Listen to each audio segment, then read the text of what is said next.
விடுமுறை தொடர் நிகழ்ச்சிக்கு அன்புடன் வருகை தந்துள்ள பெருமக்கள் அனைவருக்கும் சங்கத்தின் சார்பில் எங்கள் நன்றியினையும் வணக்கத்தினையும் தெரிவித்துக் கொள்கிறோம். இன்றைய நிகழ்ச்சியினை சங்கத்தின் ஆட்சிக்குழு உறுப்பினர் திரு SRMP சுப்பிரமணியத்தார் அவர்கள் விளக்கேற்றி சிறப்பிப்பார்கள்.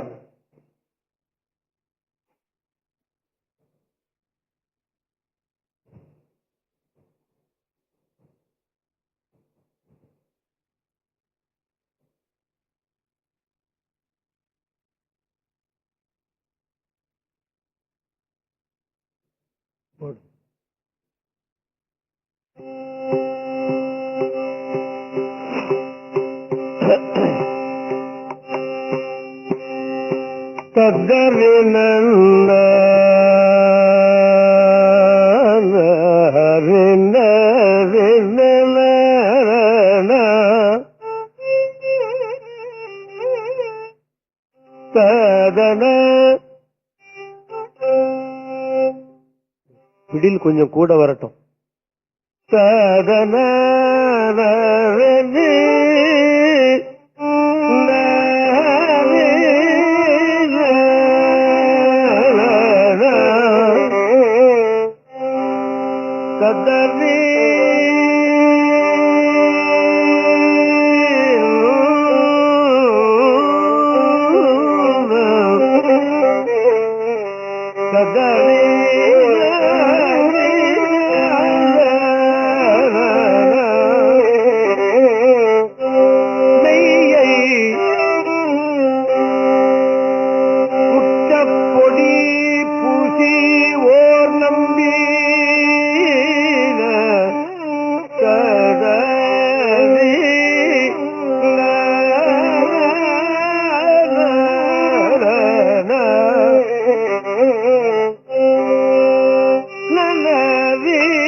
மெய்யை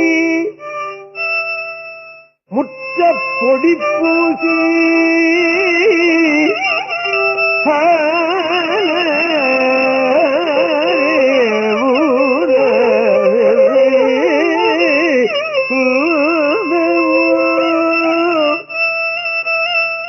ஓர் நம்பி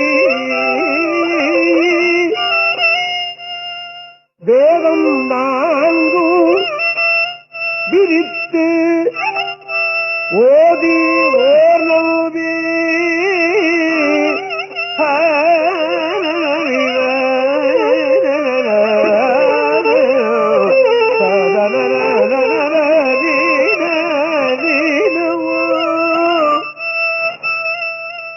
கையில் ஓர் வெண்மழு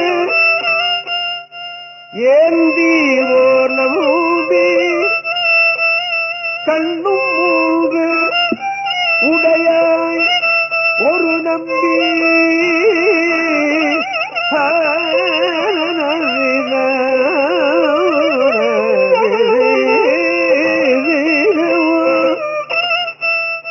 செய்ய நம்பி சிறு செஞ்சடை நம்பி திரிபுரம் தீயழச் சற்றதோர்வில்லால் எய்த நம்பி என்னை ஆளுடை நம்பி எழுசுரப்பும் எங்கள் நம்பிக்கையே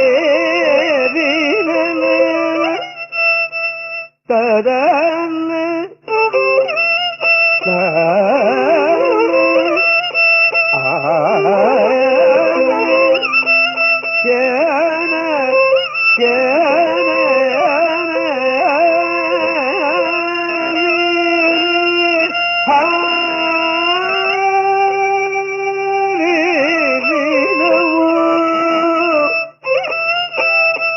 மெய்யை முற்றப் பொடி பூசி ஓர் நம்பி வேதம் நான்கும் விரித்து ஓர் நம்பி ஓதி ஓர் நம்பி கையில் ஓர் வெண்மடு ஏந்தி ஓர் நம்பி கண்ணும் மூன்றுடையாய் ஒரு நம்பி செய்ய நம்பி சிறு செஞ்சடை நம்பி திரிபுரம் தீயழச் சற்றதோர் இல்லால் எய்த நம்பி என்னையாளுடைய நம்பி எழுபிறப்பு எங்கள் நம்பி கண்டாயே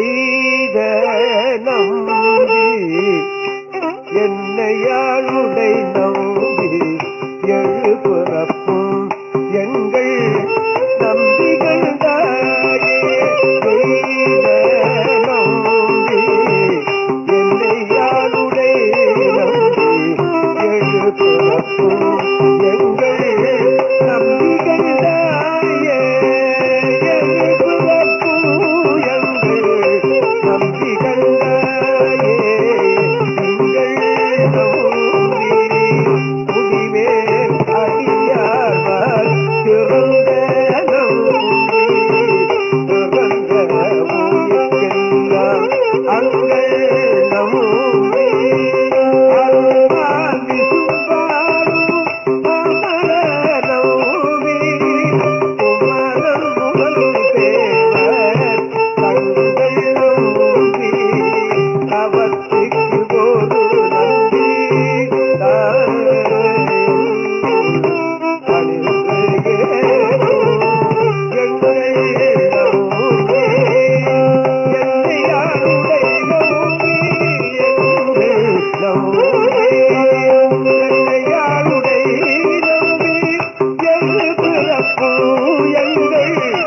நம்பி கண்டாயே நம்பி கண்டாயே நம்பி கண்டாயே நம்பி கண்டாயே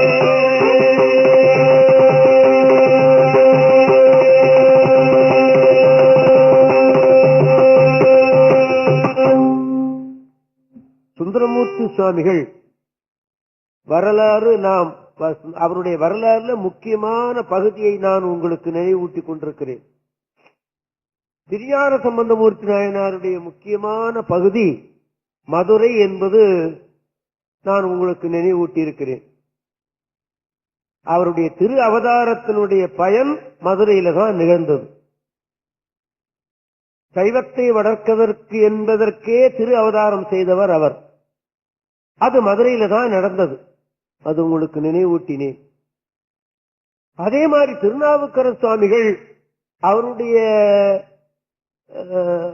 வரலாறுல கூற்றாயினவாரிலிருந்து நாமார்க்குடியெல்லும் சொற்றுணை வேதியன் அதெல்லாம் பாடி அவர் கல்லுல மிதந்துகிட்டு போய் திருப்பாதிருப்புலியூர் போய் அவரை திரும்பி மறுபடியும் திருவதிய வீரட்டான வருகிற வரை நான் உங்களுக்கு நினைவூட்டினேன். சுந்தரமூர்த்தி சுவாமியுடைய வரலாறுல என்னுடைய நெஞ்சை பிடித்தது திருவொற்றியூர்ல இருந்து அவர் திருவொற்றியூர் வழிபட்டு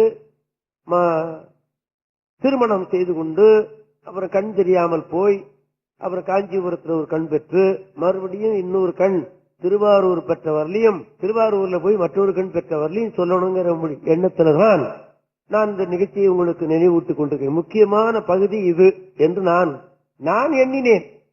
அவ்வளவுதான். எனக்கு பிடித்தது அது. உங்களுக்கு பிடித்தது வேற இருக்கும் இல்லையா?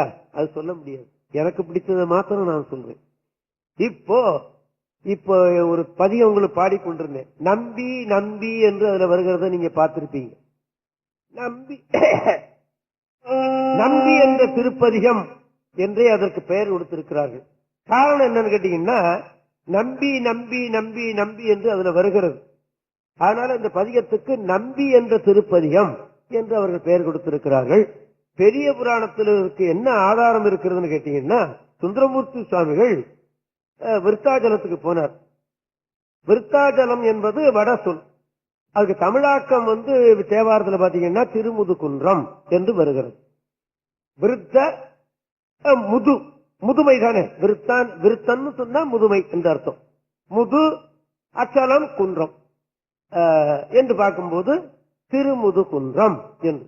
தேவாரத்தில் பாத்தீங்கன்னா இந்த ஊர் பேரெல்லாம் சாமி பேரெல்லாம் கூட தமிழாக்கத்திலேயே செய்திருக்கிறார்கள். ஆக அவர்களுக்கு வடமொழியில வெறுப்பு என்று நாம எண்ணிவிடக் கூடாது. தமிழ்ல பாடுகிற நாம் தமிழ் பேரையாகவே இருக்கட்டும் என்று அவர்கள் எண்ணி இருக்கிறார்கள். அவ்வளவுதான், வேற ஒண்ணும் கிடையாது. இல்லையா? ஆமா. அதுல வடமொழி வெறுப்பு என்றோ அப்படிலாம் நாம எண்ணி விடவே கூடாது. அவர்கள் வேதத்தை எல்லாம் ஆதரித்து இருக்கிறார்கள் இல்லையா? வேதம் நான்கினும் மெய்ப்பொருளாவது என்றெல்லாம் வருகிறது நாம எண்ணிக்கொள்ளணும். அந்த ஊருக்கு போன போது சாமி கிட்ட எனக்கு பொன் வேணும் அப்படின்னு கேட்டிருக்கிறார். சுந்தரமூர்த்தி சுவாமிகள் பல இடத்துல பொன்னும் பொருளும் ஆண்டவரை கேட்டிருக்கிறார். கொடுத்தும் இருக்கிறார் சிவன். நாட்டு சொல்லுல ஒண்ணு உண்டு, சுந்தரர் பொண்ணுக்கு பாடுவார் அப்படின்னு. திருஞான சம்பந்தர் தன்னை பாடுவார், அப்பர் சிவனை பாடுவார், சுந்தரர் பொண்ணுக்கு பாடுவார் அப்படின்னு ஒரு சாதாரணமான ஒரு சொல்லு உண்டு. அது அவ்வளவு சரியில்லை என்று சொன்னாலும் பல இடங்கள்ல இவர் பொன்னை வேண்டி சாமியை பாடியிருக்கிறார். அப்படி திருமுதுகுன்றம்னு ஒரு ஊருக்கு போய் சாமிகிட்ட எனக்கு பொன் தேவை அப்படின்னு கேட்டிருக்கிறார். திருஞான சம்பந்தமூர்த்தி நாயனார் திரு ஆவடுதுறையில பொன் வேண்டும் என்று கேட்டார். தன்னுடைய தகப்பனாரும் பாக்கி இருக்கிற ஏனைய அந்தணர்களும் வேள்வி செய்வதற்காக கேட்டார் என்பது உங்களுக்கு நினைவிருக்கும். ஆண்டவன் ஒரு பொன் மூட்டை கொடுத்தான். அதற்கு பேர் உலவாக்கிழி என்று பேர். அதுல 1000 பொன் இருந்தது. அதை எடுக்க எடுக்க குறையாமல் இருக்கக்கூடிய மூட்டை அது என்று எல்லாம் வரலாறு நாம பார்த்தோம். அந்த மாதிரி அப்பர் கேட்கல, எனக்கு பொன் கொடு அப்படின்னு அப்பர் கேட்கல. அவர் கையில கிடைச்சதெல்லாம் பொண்ணு பொருள் மணி எல்லாம் திருப்பூரூர்ல கிடைச்சது அவ்வளவு வாரி குளத்திலையும் குட்டையிலையும் தூக்கி போட்டார். அப்படி துறவி அவர். அதனால அவரை வச்சு சுந்தரர் பொன் கேட்டதுனால தரம் குறைஞ்சு போயிட்டாருன்னு நம்ம எண்ணி விடுவதற்கு இல்லை. அந்த 4 ஒரு தரம் இல்லையா? ஆமா. அதுல எந்த விதமான தாரதமியமே நாம எண்ணக்கூடாது. பொன் வேணும்னு கேட்டாரு. சாமி என்ன பண்ணாரு? 12,000 பொன் கொடுத்தாராம் அவருக்கு.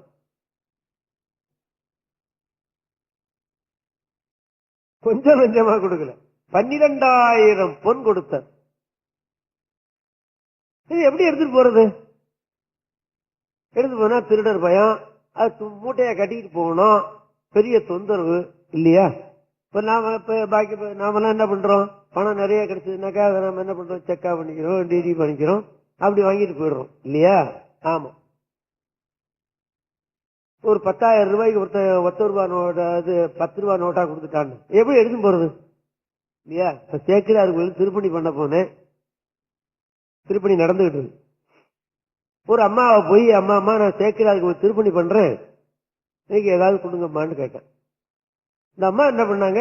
சட்டை இருங்க, கோயிலுக்கு தானே கேக்குறீங்க அப்படின்னாங்க. ஆமா அப்படின்னு. உள்ள போய் ஒரு செக் எடுத்துட்டு வந்தாங்க. நான் என்ன நினைச்சேன், சரி ஒரு 1000 ரூபாய் போட்டிருப்பாங்க அப்படின்னு நினைச்சுக்கிட்டு இருந்தேன். 21,000 ரூபாய் போட்டு கொடுத்தாங்க. எனக்கு தூக்கி வாரி போன 1000 ரூபாய்க்கு ஒருத்தர் கையை கும்பிட்டு நிக்கிறேன். இந்த அம்மா 21,000 ரூபாய் போட்டு கொண்டா கொடுத்துட்டாங்க. அது மாத்திரம் இல்ல, என் கூட வாங்க, நான் பேங்க்ல அதை மாத்தி கொடுத்துறேன் அப்படின்ட்டு அது எடுத்துட்டு போறது உங்களுக்கு சுகமா இருக்கும். 500 ரூபா நோட்டா 500 ரூபா மாத்தி எங்க கையில கொடுத்தாங்க இல்லையா? இப்ப 100 ரூபா நோட்டுனாக்கா 21,000 இருக்கும், மூட்டை பெருசா இருக்கும், நான் மடிந்து கட்டிட்டு போறது சிரமமா இருக்கும். அந்த மாதிரி இவர் என்ன பண்ணார்? இதை எடுத்துட்டு போறதுக்கு சிரமமா இருக்கும் அப்படின்னு சொல்லிட்டு சாமி கிட்ட சொன்னாரு. சுவாமி, நான் இந்த 12,000 பொன்னையும் நான் திருவாரூருக்கு எடுத்துட்டு போகணும், எப்படி எடுத்துட்டு போவேன்? எனக்கு சிரமமா இருக்கும். ஆனதுனால அப்பெல்லாம் பேங்க் கிடையாது இல்லையா? என்ன பண்ணினார்? சாமி கிட்ட சொன்னார், இந்த அந்த விருத்தாஜலத்துல நதி ஓடுகிறது, அதுக்கு பேரு மணிமுத்தா நதினு பேரு. அந்த நதியில இந்த 12,000 பொன்னையும் கொட்டி விடுறேன். திருவாரூர்ல ஒரு பெரிய திருக்குளம் இருக்குது, அதுக்கு கமலாலயம்னு பேரு. எந்த காலத்திலையும் தண்ணி வத்துறதே இல்லை அதுல. ஆமா, நான் பார்த்ததில்லை அந்த தண்ணி, அந்த குளம் வத்தி போய் நான் பார்த்ததே கிடையாது என்னுடைய ஆய்வுல. அந்த குளத்துல போய் நான் எடுப்பேன், எனக்கு இந்த 12,000 பொண்ணு அங்க கிடைக்கணும் அப்படின்னுட்டு. என்னடா கடவுள், நாம அந்த மாதிரி கேட்போமா? சரி, நான் இந்த கூவ நதியில போட்டுறேன் கேட்போமா? அது மாத்தி எடுத்துட்டு போறதுக்கு ஏதாவது வழிதான் பண்ணுமோ தவிர, நான் ஆத்துல போடுறேன் அங்க வந்து கொடுத்து நாம கேட்போமா? நல்லா இருக்கு, நடக்காது. கையிலிருந்து ₹1/4 கீழே விழுந்தாலும் எடுத்து விடுவோம், நாம எடுத்து கொள்ளணும் என்பது நியதி. பொருள் கீழே சிந்தினால் சில பேர் எடுக்க மாட்டான். எனக்கு தெரிந்து ஒருத்தர் என்ன பண்ணாரு, கையிலிருந்து பொருள் கீழே விழுந்துட்டா எடுக்கவே மாட்டாரு. ₹100 நோட்டு கீழே விழுந்தாலும் எடுக்க மாட்டார். கடைசி காலத்துல அவர் என்ன ஆனாரு, ₹10 திண்டாடி தெருவில் நின்னார். காரணம் என்ன? இந்த பொருள் கீழே சிந்தினதை அவரு எடுக்காம போனதுனாலயோ என்னமோ தெரியல, அவருக்கு பின்னால ரொம்ப கட்டப்பட்டு செத்தார். அப்படி ஏதாவது காசு கீழே விழுந்ததுன்னா நான் ரொம்ப கவனமா எடுத்து விடுவேன். பின்னால அந்த காசுக்கு திண்டாடம் வந்துருதுன்னா அப்படின்னு இவர் என்ன பண்ணினார், சாமிகிட்ட இந்த 12,000 பொன்னையும் நான் இந்த மணிமுத்தா நதியில போட்டு விடுகிறேன், நீ எனக்கு திருவாரூர்ல இருக்கிற கமலாலயத்துல போய் நான் அப்படி தண்ணியில போய் கை வச்சேன்னா அந்த 12,000 பொண்ணும் எனக்கு கிடைக்கணும், அப்படி செய்து விடுனார். சுந்தரருக்காக வேண்டி எதை வேணாலும் செய்ய தயாரா இருந்தார் பரமசிவன். பாட்டு பாடினவங்க எல்லாம் பாட்டு பாடிவிட்டு பரமசிவனை தேடி ஓடினாங்க. சுந்தரருடைய பாட்டை கேட்கறது சிவன் முடியாந்தான். உங்களுக்கு சில இடம் நான் உங்களுக்கு சொல்லி காட்டியிருக்கேன் இல்லையா? ஆமா, அவர் பாட்டை கேட்கறதுக்குன்னே அவன் முடியாடுறான். சுந்தரர் பாட்டுல அவ்வளவு விருப்பம் சுவாமி. பாக்கி பேர் பாட்டுல விருப்பம் இல்லையான்னு நினைவிடக்கூடாது. அவர்கிட்ட என்னமோ அப்படி விருப்பம். ஏன்னா அவரே இவர், இவரே அவர் என்பதனால சரிப்பா அதுக்கு போட்டுருட்டார். சரிப்பா போட்டுன்னு சொல்லிட்டாரு. கடவுளே வந்து சொன்னாலும் நாம கொண்டு 12,000 பொண்ணை அந்த நதியில போடுவோமா சொல்லுங்க பார்க்கலாம்? போட மாட்டோம். 12,000 பொண்ணு வேண்டாம், ஒரு பொண்ணே போடு, ஒரு பவனை போட்டு போட சொல்லு, போட மாட்டோம், நிச்சயமா போட மாட்டோம். நாம நிச்சயமா சாமியும் கேட்க மாட்டோம், அவர் சொன்னாலும் நாம கேட்க மாட்டோம். இவர் சாமி சொல்றத நம்பி 12,000 பொண்ணையும் கொண்டு இந்த ஆத்துல தூக்கி போட்டார். அவர் திருவாரூருக்கு போனார். திருவாரூர்ல அவருக்கு முதல் மனைவி உங்களுக்கு தெரியும். சுந்தரருக்கு 2 மனைவி, ஒன்று திருவாரூர், ஒன்று திருவொற்றியூர். அந்த அம்மாவுக்கு பரமை நாச்சியார், இந்த அம்மையாருக்கு சங்கிலி நாச்சியார். திருவாரூருக்கு போனார். பரமை நாச்சியார்ட்ட சொன்னார், இந்த மாதிரி திருமுதுகுன்றத்துல விருத்தாஜலத்தை 12,000 பொன் கொடுத்தான் இறைவன், அதை எடுத்துட்டு வர்றது சிரமமா இருக்கும்னு சொல்லிட்டு அந்த ஆத்துல மணிமுத்தா நதியில போட்டுறேன் அப்படின்னு சொல்லி ஆண்டவன்கிட்ட சொன்னேன். சரி போட்டுருன்னு சொன்னார். திருவாரூர் கமலாலய குளத்துல எனக்கு கொடுத்துருன்னு சொன்னேன். அதுக்கு அவர் ஒப்புத்துக்கிட்டாரு. இப்ப நாம கமலாலய குளத்துக்கு போவோம், அங்க பொண்ணு இருக்கு, நான் எடுத்து தரேன் வான்னு சொன்னோன்னே அந்த அம்மா சிரிச்சா. சிரிக்கத்தானே தோணும் இல்லையா? என்ன சிரிக்கல, வா நான் எடுத்து தருவேன் அப்படின்ட்டாரு. திருவாரூர்ல கமலாலய குளத்துல போய் ஈசான்ய மூலையில இறங்கினார். அவர் எந்த இடத்துல இறங்கினார் என்றெல்லாம் பெரிய புராணத்துல துல்லியமா சொல்லப்படுகிறது. ஈசான்ய இந்த திக்குல போய் இறங்கினார். இறங்கி தடவி பார்த்தார், பொண்ணை காணோம், பொன் கிடைக்கல. தடவி பார்த்தாரு, அந்த பொன் இல்ல. சுவாமி கொடுக்கிறேன்னு சொன்னானே, தடவி பார்த்தா ஒண்ணும் இல்லையே அப்படின்னு சொல்லி அவர்களுக்கு எடுத்ததற்கெல்லாம் பாட்டுத்தானே அவர்கள் பாடி வைத்திருக்கிறார்கள். நாம பாடாம இருக்கிறது ஒண்ணுதான் நமக்கு குறை, அவ்வளவுதான்.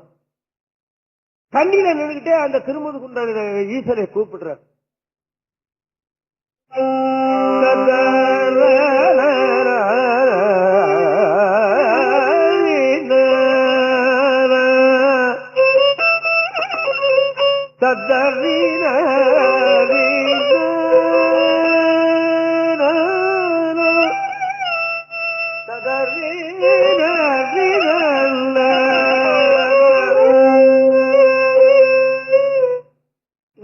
இவருக்கு தேவை என்ன இப்போ?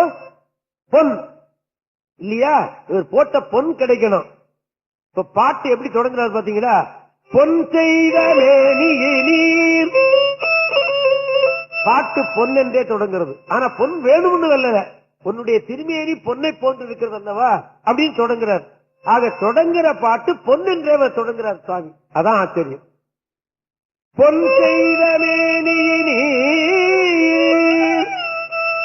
புலித்தோலை அரைக்க தைத்து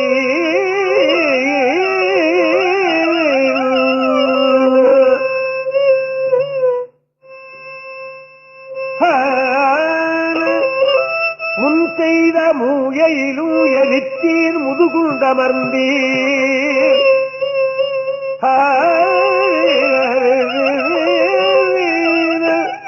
மின் செய்த நுண்ணிடையாய் பறவை இவை தன்முகப்பே என் செய்தவாறு அடியே நிட்டளங்களவே.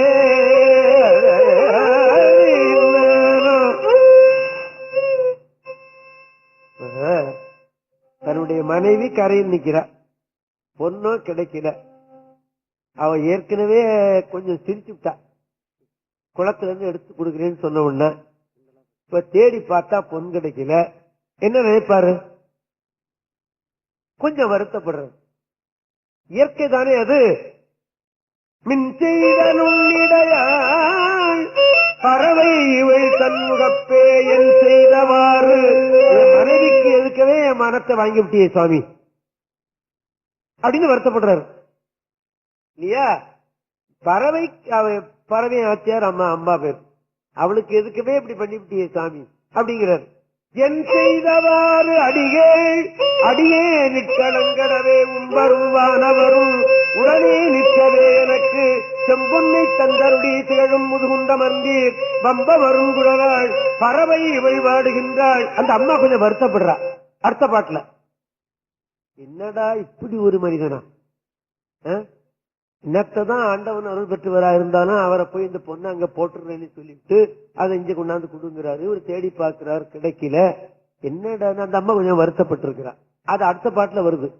இவள் வாடுகின்றாய் எம்பெருமான் அருளீர் அடியே நிட்டளங்கடவே.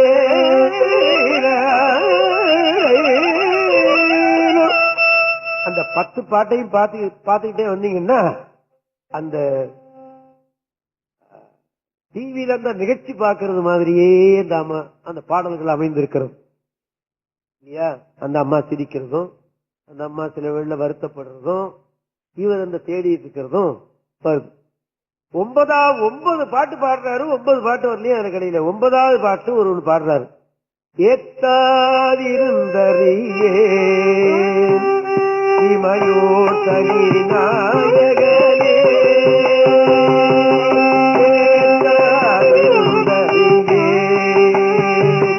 இமையோ தனி நாயகனே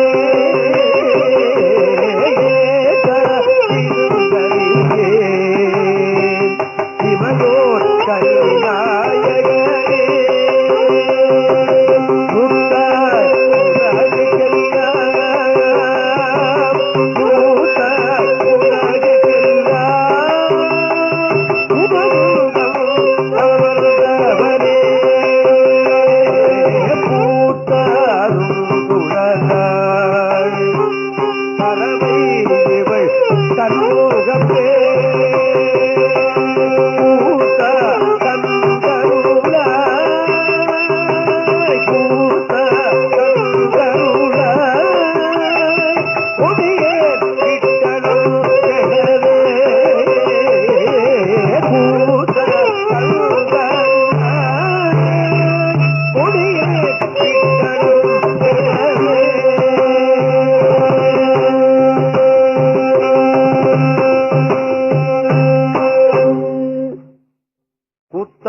தந்தருளாய் அப்படின்னு பாடினார்.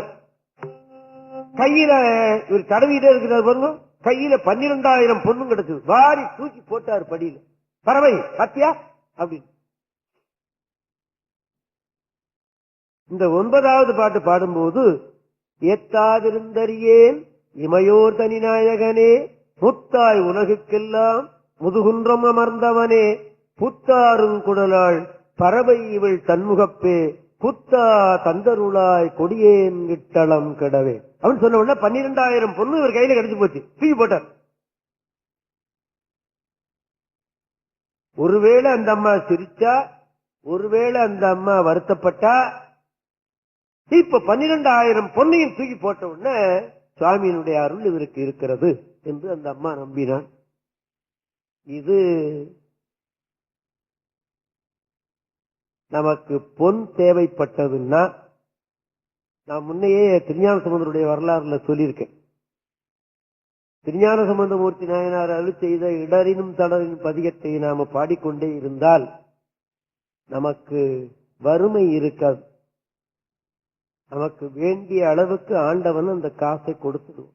ஐயா, மிகுதியான காசு நமக்கு வேண்டாம். நம்ம குடும்பத்தை காப்பாற்றுற அளவுக்கு நமக்கு கிடைச்சா போரும் அல்லவா? ஆமா, நான் தினந்தோறும் அந்த பதிகத்தை ஆண்டவன் முன்னே பாடுவேன். நான் ஒருத்தர்கிட்ட போய் எனக்கு ஒரு 1000 ரூபாய் பணம் கொடுங்கன்னு நான் இது வரைக்கும் நான் கேட்டதே கிடையாது. ஆமா, ஒருத்தர்கிட்ட கடனா கொடுங்கன்னு சொன்னதில்லை, கடன் பத்திரம் எழுதி கையெழுத்தும் போடவே இல்லை. ஆக நிறைய வந்துட்டு நினைக்கிறீங்களோ? இல்ல, என் குடும்பத்தை காப்பாற்றுற அளவுக்கு இந்த வயசு வரலீங்க, அது போரும் அல்லவா? அதுக்கு மேல எனக்கு என்ன வேணும்? சாகுற வரைக்கும் எனக்கு சோறும் துணியும் கிடைக்குன்னு சொன்னா நான் பேங்க்ல கொண்டு பணத்தை போட்டு வைக்கணுமா என்ன? தேவையில்லையா? அது இல்லையா? ஆமா. அந்த மாதிரி அவருடைய பதிகத்தை, திருஞான சம்பந்தருடைய பதிகத்தை நாம தினந்தோறும் பாடிக்கொண்டிருந்தால் அந்த வறுமை நமக்கு இருக்காது என்பது பெரியவருடைய கொள்கை. அது நான் என்னுடைய வாழ்க்கையில நான் பார்க்கிறேன். அவ்வளவுதான் நான் சொல்ல முடியும், இல்லையா? ஆமா. உங்களுக்கும் தேவைன்னா கடவுள்கிட்ட போய் தினந்தோறும் அந்த பதியத்தை சொல்லி பாருங்க, கிடைக்குதா இல்லையா? நிச்சயமா கிடைக்கும். அவன் ஏரி நிறைந்தனைய செல்வன், அவன் இல்லை என்று சொல்லுவதே கிடையாது, இல்லையா? ஆமா. நான் அந்த பதியத்தை தினந்தோறும் நான் ஆண்டவனுக்கு எதுக்க சொல்லிக்கிட்டு இருக்கேன். ஏன்னா இன்னொருத்தர போய் நான் தொந்தரவு பண்ணக்கூடாது. எனக்கு ஒரு 100 ரூபாய் கொடுத்துட்டு போ, 1000 ரூபாய் கொடுத்துட்டு போகணும், இல்லையா? ஆமா. நான் திருப்பணிக்காக கேட்டிருப்பேன், அது வேற சமாச்சாரம். திருப்பணியில சேர்ந்தீங்கன்னா அந்த புண்ணியம் உங்களுக்கும் கிடைக்குது அப்படிங்கிற நோக்கத்தில் கேட்டிருப்பேன், அவ்வளவுதான். ஆக இந்த திருப்பதிகத்தின் மெய்யை முற்றப்பொடி பூசியோர் நம்பிங்கிற திருப்பதிகத்தை பாடினால் நமக்கு எப்பாவது பொன் தேவைப்பட்டதுன்னா கிடைக்கும். ராமமூர்த்தி ஐயர்னு ஒருத்தர், எனக்கு ஒரு நண்பர் ஒருத்தர் இருந்தார். தேவாரத்துல மிகுந்த ஈடுபாடு உடையவர். இந்த அற்புத பதிகங்கள்னு முதல்ல போட்டவர் அவர் தான். ஆமா, அவர் இப்ப இறந்துட்டார். அவர் என்ன எழுதியிருக்கிறார்? என்னுடைய பொண்ணுக்கு நான் கல்யாணத்துக்கு எல்லாம் ஏற்பாடு எல்லாம் பண்ணிவிட்டேன், எனக்கு நகையெல்லாம் வாங்கணும், கையில பணம் கிடைக்கல, நான் என்ன பண்ணுவேன் அப்படின்னு சொல்லிட்டு இந்த பதியத்தை பாடிக்கிட்டு இருந்தேன். ஒரு பெரிய மனிதர் என்ன பண்ணினார், ஒரு 50 பவுனை கொண்டாந்து என் கையில கொடுத்துட்டார். இந்தா வச்சுக்கோ, உன் பொண்ணுக்கு ரொம்ப கஷ்டப்படுறேன்னு கேள்விப்பட்டேன், இந்தா வச்சுக்கோன்னு 50 பவுனை கொடுத்துட்டான் அப்படின்னு எழுதியிருக்காரு அவர். ஆக இந்த திருப்பதிகத்தை நாம் பாடிக்கொண்டிருந்தால் நிச்சயமாக நமக்கு பொன்னுக்கும் பொருளுக்கும் குறைவில்லை என்று சொல்லுவார்கள். சுந்தரருக்கும் கிடைத்தது அதே பதிகம் நமக்கும் கிடைக்கும் என்று நான் உங்களுக்கு நினைவூட்டுகிறேன். அதனால மிகுதியான பொன் நமக்கு வேண்டாம். சுந்தரருடைய சரித்திரத்தில் வந்தது போல நமக்கு ஏதேனும் கொஞ்சம் கிடைச்சால் போருமானது என்று எண்ணிக்கொள்வோம். சுந்தரர் 2 கண்ணும் தெரியாத நிலையிலே அவர்கள் கச்சியகம்பத்திற்கு போனார்கள். இடது கண்ணு அவருக்கு தெரிந்தது என்று நான் உங்களுக்கு நினைவூட்டி விட்டேன், இல்லையா? இப்ப நம்ம கண்ணு போச்சுன்னா திரும்பி வரும்னு சொல்ல முடியாது. சுந்தரருக்கு வந்தது நமக்கு வரும்னு சொல்ல முடியாது. நாமளும் கிட்டத்தட்ட சுந்தரர் மாதிரி சிவத்தொண்டராக இருந்தோமே ஆனால் நிச்சயமாக அந்த தொந்தரவு நமக்கு இருக்காது என்றுதான் நான் எண்ணுகிறேன். எனக்கு கண்ணுல தொந்தரவு மிகுதியாக இருந்தது. இப்போ இந்த பதியத்தை நான் சொல்லிட்டு இருக்கும் போதெல்லாம் இந்த கண்ணாடி கூட போடாமல் நான் படிக்கிற அளவுக்கு எனக்கு இந்த கண்ணுல தொந்தரவு எனக்கு இல்லை. ஆமா, எனக்கு ஆபரேஷன் பண்ண டாக்டர் பார்த்துட்டு என்னப்பா கண்ணாடி போடாம இருக்க அப்படின்னு என்ன கேட்டாரு. ஐயா, போட வேண்டிய அவசியம் இல்லைன்னு சொன்ன. அப்பனா சரி அப்படின்ட்டாரு அவர். டாக்டரே கேட்டாரு என்ன. ஆனால் நான் இப்ப பாருங்க இந்த புத்தகம் நான் நிச்சயமாக நான் பார்க்காமலே சொல்லிட்டு இருக்கேன். காரணம் இந்த பதியத்தை நான் சொல்லிட்டு இருக்கேன். அப்படி இடது கண்ணு அவருக்கு கிடைச்சதை நான் உங்களுக்கு நினைவூட்டினேன். அப்புறம் அவருடைய உடல்ல இந்த ஸ்கின் டிசீஸ் மாதிரி அவருக்கு ஏதோ ஒண்ணு இருந்திருக்கிறது. அதனால மாயூரத்துக்கு பக்கத்துல குற்றாலம்னு ஒரு ஊர் இருக்கிறது. அதுக்கு தேவாரத்துல திருத்துருத்தி என்று பேர் இருக்கிறது. அப்படின்னா என்ன அர்த்தம் அப்படின்னு கேட்டா, இந்த காவிரி ஆறு ஓடும் பொழுது இந்த மண்ணு எக்கர் அடிச்சது பாருங்க, எக்கர் அடிச்சது நாம இப்ப சொல்றோம், அந்த மாதிரி அடிச்ச இடத்துக்கு தான் திருத்துருத்தி என்று பேர் வைக்கிறார்கள் என்று வரலாறு எழுதுகிறார்கள். அந்த ஊருக்கு போனார். எனக்கு உடல்ல நோய் இருக்கிறது என்று ஆண்டவனை வேண்டி இருக்கிறார். பக்கத்தில் இருக்கிற ஒரு குளத்தில நீ குளி, உனக்கு சரியா போடும் என்று ஆண்டவன் சொல்லி இருக்கிறான். அதுல குளிச்சிருக்கிறார். இது போன வாரம் நாங்க சொல்லும் போது கூட ஒரு பெண்மணி கேட்டாங்க, என்ன அந்த குளத்துல இப்ப குளிக்கிறாப்புல இல்லையே அப்படின்னு. அப்படித்தான் இருக்கும் இல்லையா? எல்லா இடத்துலயும் திருக்குளம்னா நல்லா இருக்குன்னு சொல்லணும். நம்ம வீட்டை போலயே எனக்கு கோயில் தான் சுத்தமா இருக்க, என்ன எண்ணெயும் அப்படித்தான் இருக்கு இல்லையா? கோயில போய் பாருங்க, ஒரே இந்த விளக்கு போடுறதுல எண்ணெய் செஞ்சிருப்பான், நம்ம அங்க உட்கார முடியாதுதான். அக்கா நம்ம கோயிலுக்கு போகாம இருக்க முடியுமா? தீர்த்தம்னா அப்படித்தான் இருக்கும், இருக்கக்கூடாதுதான் இருக்கும். நான் மூழ்கித்தான் தீரணும். நான் போன போது கூட அப்படித்தான் இருந்தது, நான் அதுல மூழ்கினேன். உனக்கு நன்மை வேணும்னா செய், அவ்வளவுதான். சில முனிவர்கள் என்ன பண்ணினா, எங்கேயாவது காட்டுல இருக்கிறான், அவனை தேடி போக வேண்டியது நம்முடைய பொறுப்பு. மலை மேல இருக்கிறான் சுவாமி அப்படின்னு சொன்னா ஏறி போக வேண்டியதுதான் உன்னுடைய பொறுப்பை தவிர, மலை மேல ஏறணுமே, ஏன் அந்த கடவுள் மலை மேல இருக்கான் கீழே இருக்கக்கூடாதான் நம்ம கேட்கக்கூடாது. நமக்கு காரியம் ஆகணும்னா அப்படித்தான் செய்து ஆகணும். ஆக அந்த திருக்குளத்தில் அவர் மூழ்கினார். அவருக்கு உடலிலே இருந்த நோய் போய்விட்டது என்று நான் உங்களுக்கு நினைவூட்டதாகத்தான் என்னுடைய குறிப்பு சொல்லுகிறது. அப்பொழுது ஒரு திருப்பதியும் பாடுகிறார். கடைசியாக அவர் 2 கண்ணும் தெரியாத நிலையில அந்த குறிக்கோள்ல இருந்து அவர் மாறவே இல்லை இல்லையா? சபதத்தை மாறி விட்டு விட்டு இவருக்கு திருவொற்றியூர்ல புறப்பட்ட போதும் 2 கண்ணும் போய்விட்டது. திருவாரூர் போவேன், திருவாரூர் போவேன், திருவாரூர் போவேன் என்றுதான் சொன்னாரே தவிர, எனக்கு 2 கண்ணும் தெரியாம போச்சு, நான் திரும்பி திருவொற்றியூருக்கு போறேன்னு திரும்பல அவர். இப்ப நாம வீட்டை விட்டு புறப்பட்ட போது எதுக்கு ஒரு சகனம் வந்ததுன்னா, திரும்பி நாம வீட்டுக்கு போயிடுறோம், தண்ணி குடிச்சிட்டு வர்றோம், இல்லாட்டா விபூதி பூசிட்டு வர்றோம், சகுனத்தை பார்த்துக்கிட்டு உட்கார்ந்துருக்கோம் நாம. அவர் 2 கண்ணு போன போது கூட சகுனத்தை பார்த்தார் என்று நாம எண்ண முடியாது. திருவாரூர் போவேன் என்று கொல் எய்துவதே திருவாரூர் அவனே சொல்லிவிட்டார். அந்தியும் நண்பகலும் 5 பதம் சொல்லி முந்தி எழும்படைய வல்வினை மூடாமுன் சிந்தை பராமரியா தென்திரு ஆரூர் புக்கு எந்தன் மனங்குடிய என்று கொல்லி எய்துவதே, என்னைக்கு நான் திருவாரூர் போவேன் அப்படின்னு நான் சொன்னார்.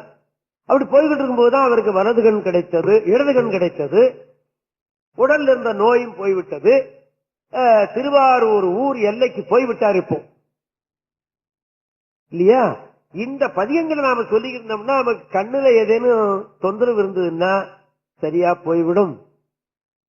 நானே சொல்றேனே, நானே இப்ப இதெல்லாம் படிச்சுக்கிட்டே இருக்கேனே, நான் கண்ணாடியே போடுறதில்ல. கண்ணாடி வாங்கி அவர் எழுதி கொடுத்தாரு, வாங்கியும் வீட்டுல தூங்குது, போடுறதே கிடையாது. ஆமா, ஏதோ போட்டா என்னமோ கூச்சமா இருக்கிறது மாதிரி இருக்கு, போடுறது இல்லைன்னா. கண்ணு சரியா இருக்கு, எனக்கு 2 வருஷமா இருக்கு சரியா இல்லையா? ஆமா. ஆக திருவாரூருக்கு போகிறார் சுவாமி. தொண்டு செய்வார் படும் கண்கள்,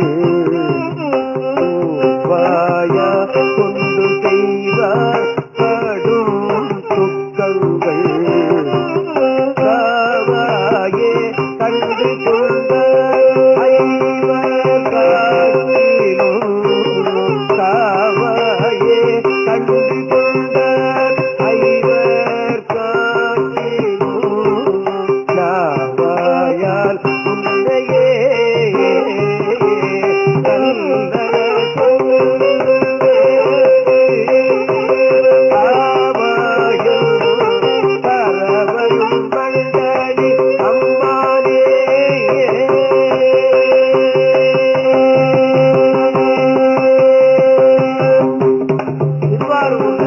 கிழக்கு மாட வீதியில ஒரு கோயில் இருக்கு, பறவையுள் மண்டலி என்று அதற்கு பேர்.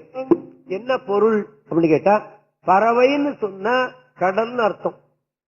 கடல் ஒரு காலத்துல பொங்கி எழுந்து வந்த போது ஆண்டவன் அந்த தண்ணியை பூரா உறிஞ்சி எடுத்துக்கிட்டானாம்.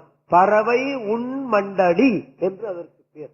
பறவை கடல், அதுல இருந்து வந்த தண்ணியை அவன் உறிந்து குடித்து விட்டு ஜனங்களை காப்பாற்றிருக்கிறான். அதனால்தான் பறவை மண்டடி என்று பேர். தூவாய செய்வார் படும் துக்கங்கள் காவாயே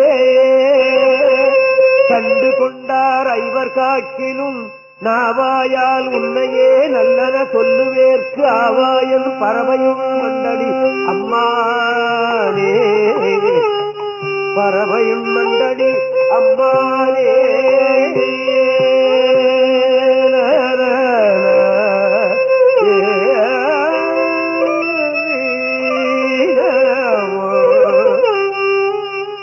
குறுகுபாய கொழும் கரும்புகள் நெறிந்ததாறு அருகு பாயும் வயல் அந்தங்காரூரரை பருகுமாறும் பணிந்து ஏற்றுமாறும் நினைந்து உருகுமாறும் இவை உணர்த்த வல்லீர்களே.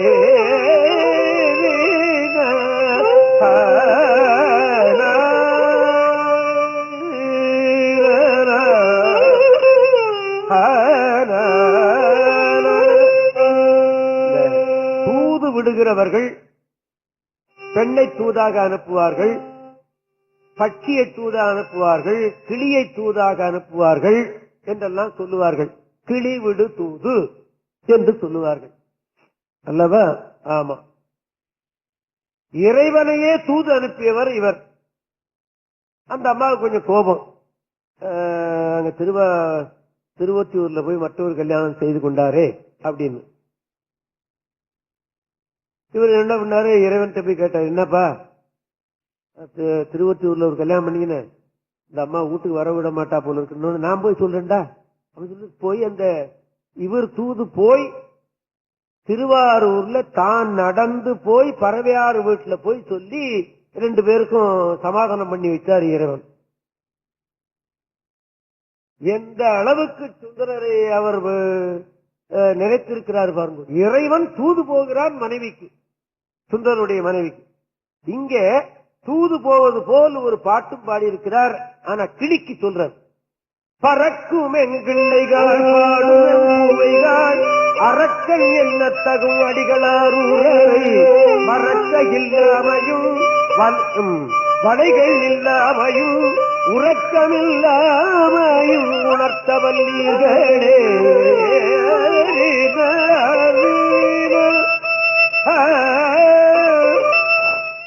இப்படி ஒரு பதியம் பாடிவிட்டு நேர சுவாமி சன்னதிக்கு போறார். இப்ப திருவாரூருக்கு போகணுங்கிறதானே இவருடைய முக்கியமான நோக்கம். 2 கண் சரியில்லாத நிலையிலேயும் அதை விட்டு புறப்பட்டு, உடம்புல ஒரு நோய் இருந்த போதும் அதையும் பொருட்படுத்தாமல் வந்து உடம்புல இருக்கிற நோயும் போச்சு, இடது கண்ணு கிடைச்சு போச்சு, வலது கண்ணு ஒண்ணுதான் கிடைக்கல. வலது கண்ணு இவருக்கு கிடைக்கல என்பது இவருடைய தேவாரத்திலேயே வருகிறது. அதுதான் ஆதாரம் இந்த கதையை சொன்ன தெய்வ சேக்கிழார் பெருமானுக்கு. தெய்வ சேக்கிழார் பெருமான் மிக ஊன்றி படித்திருக்கிறார் இந்த தேவாரத்தை. ஐயா பெரிய புராணத்தை அவர் நடராஜ பெருமானுடைய திருவருளிலால் எழுதினார் என்பது ஒன்று, அதை நாம மறுக்கலை. அது மாத்திரம் இல்லாமல் தேவாரத்தை நன்றாக ஆராய்ந்து படித்து பார்த்திருக்கிறார். படித்து பார்த்த போது திருநெல்வாயில் அறத்துறை தேவாரத்தில் என்ன சொல்றார் அவர், எட்டே ஒரு கண் இளம் அப்படின்னு சொல்றார் சாமி.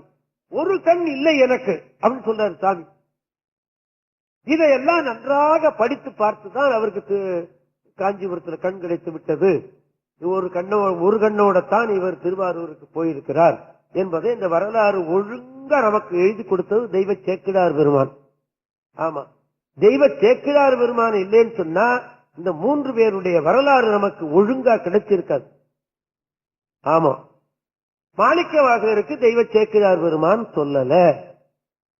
இப்ப நமச்சிவாய வாழ்க எப்ப பாண்டாருன்னு யாருக்கு தெரியும்? புத்தகத்துல முதல்ல இருக்கிறது திருவாசகத்துல. அது இருக்கப்படாதுன்னு நீங்க சொல்லிட்டு இருக்கிறவங்க எல்லாம் இருக்காங்கல்ல, அப்படி முதல்ல அது இருக்கக்கூடாது அப்படி நமது முன்னோர்கள் முதல்ல வைத்திருக்கிறார்கள். அதை இன்னைக்கு மாற்றுவதற்கு இல்லை, அப்படி வைக்கப்படாதுன்னு கூட சில பேர் இன்னைக்கு சொல்றாங்களே. காரணம் என்ன? வரலாறு சரியா தெரியாத காரணத்தினாலதான். அந்த வரலாறை நமக்கு ஒழுங்கா சொல்லி வைத்தது தெய்வ சேக்கிழார் பெருமான் தான். ஆமா,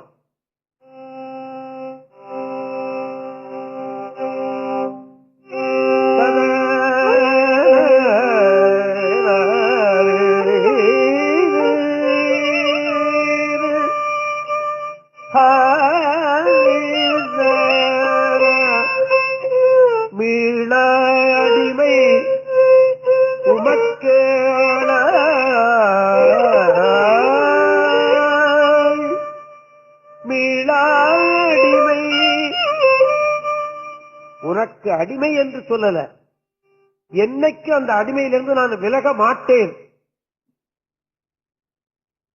நான் ஒரு நாள் வடலூருக்கு பாட போயிருந்தேன்.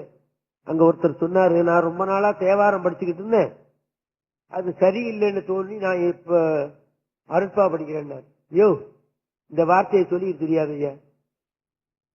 நால்வர் பாடின பாட்டெல்லாம் சாமியே ஓதிக்கிட்டு இருந்தாருன்னு இருக்கு தெரியுமா? வான் கலந்த மாணிக்க வாசகா நின் வாசகத்தை நான் கலந்து பாடுங்கெல்லாம் எழுதி வச்சிருக்கா தெரியுமா உனக்கு? அவரே அத்தையா படிச்சுக்கிட்டு இருந்தாரு. நீ பைத்தியகாரத்தனமா அதை படிச்சுட்டு நான் படிக்கிறத விட்டுட்டு அற்பா அப்படின்னு சொல்றிய. நால்வர் தமிழ் தான் அவரை படிச்சுக்கிட்டு இருந்தார். அவர் நால்வர் தமிழை படித்துத்தான் அவர் பெரியவராக ஆனார்னு எழுதி வச்சிருக்கா தெரியுமா உனக்கு? அற்பா நல்லா படியா இல்லையா?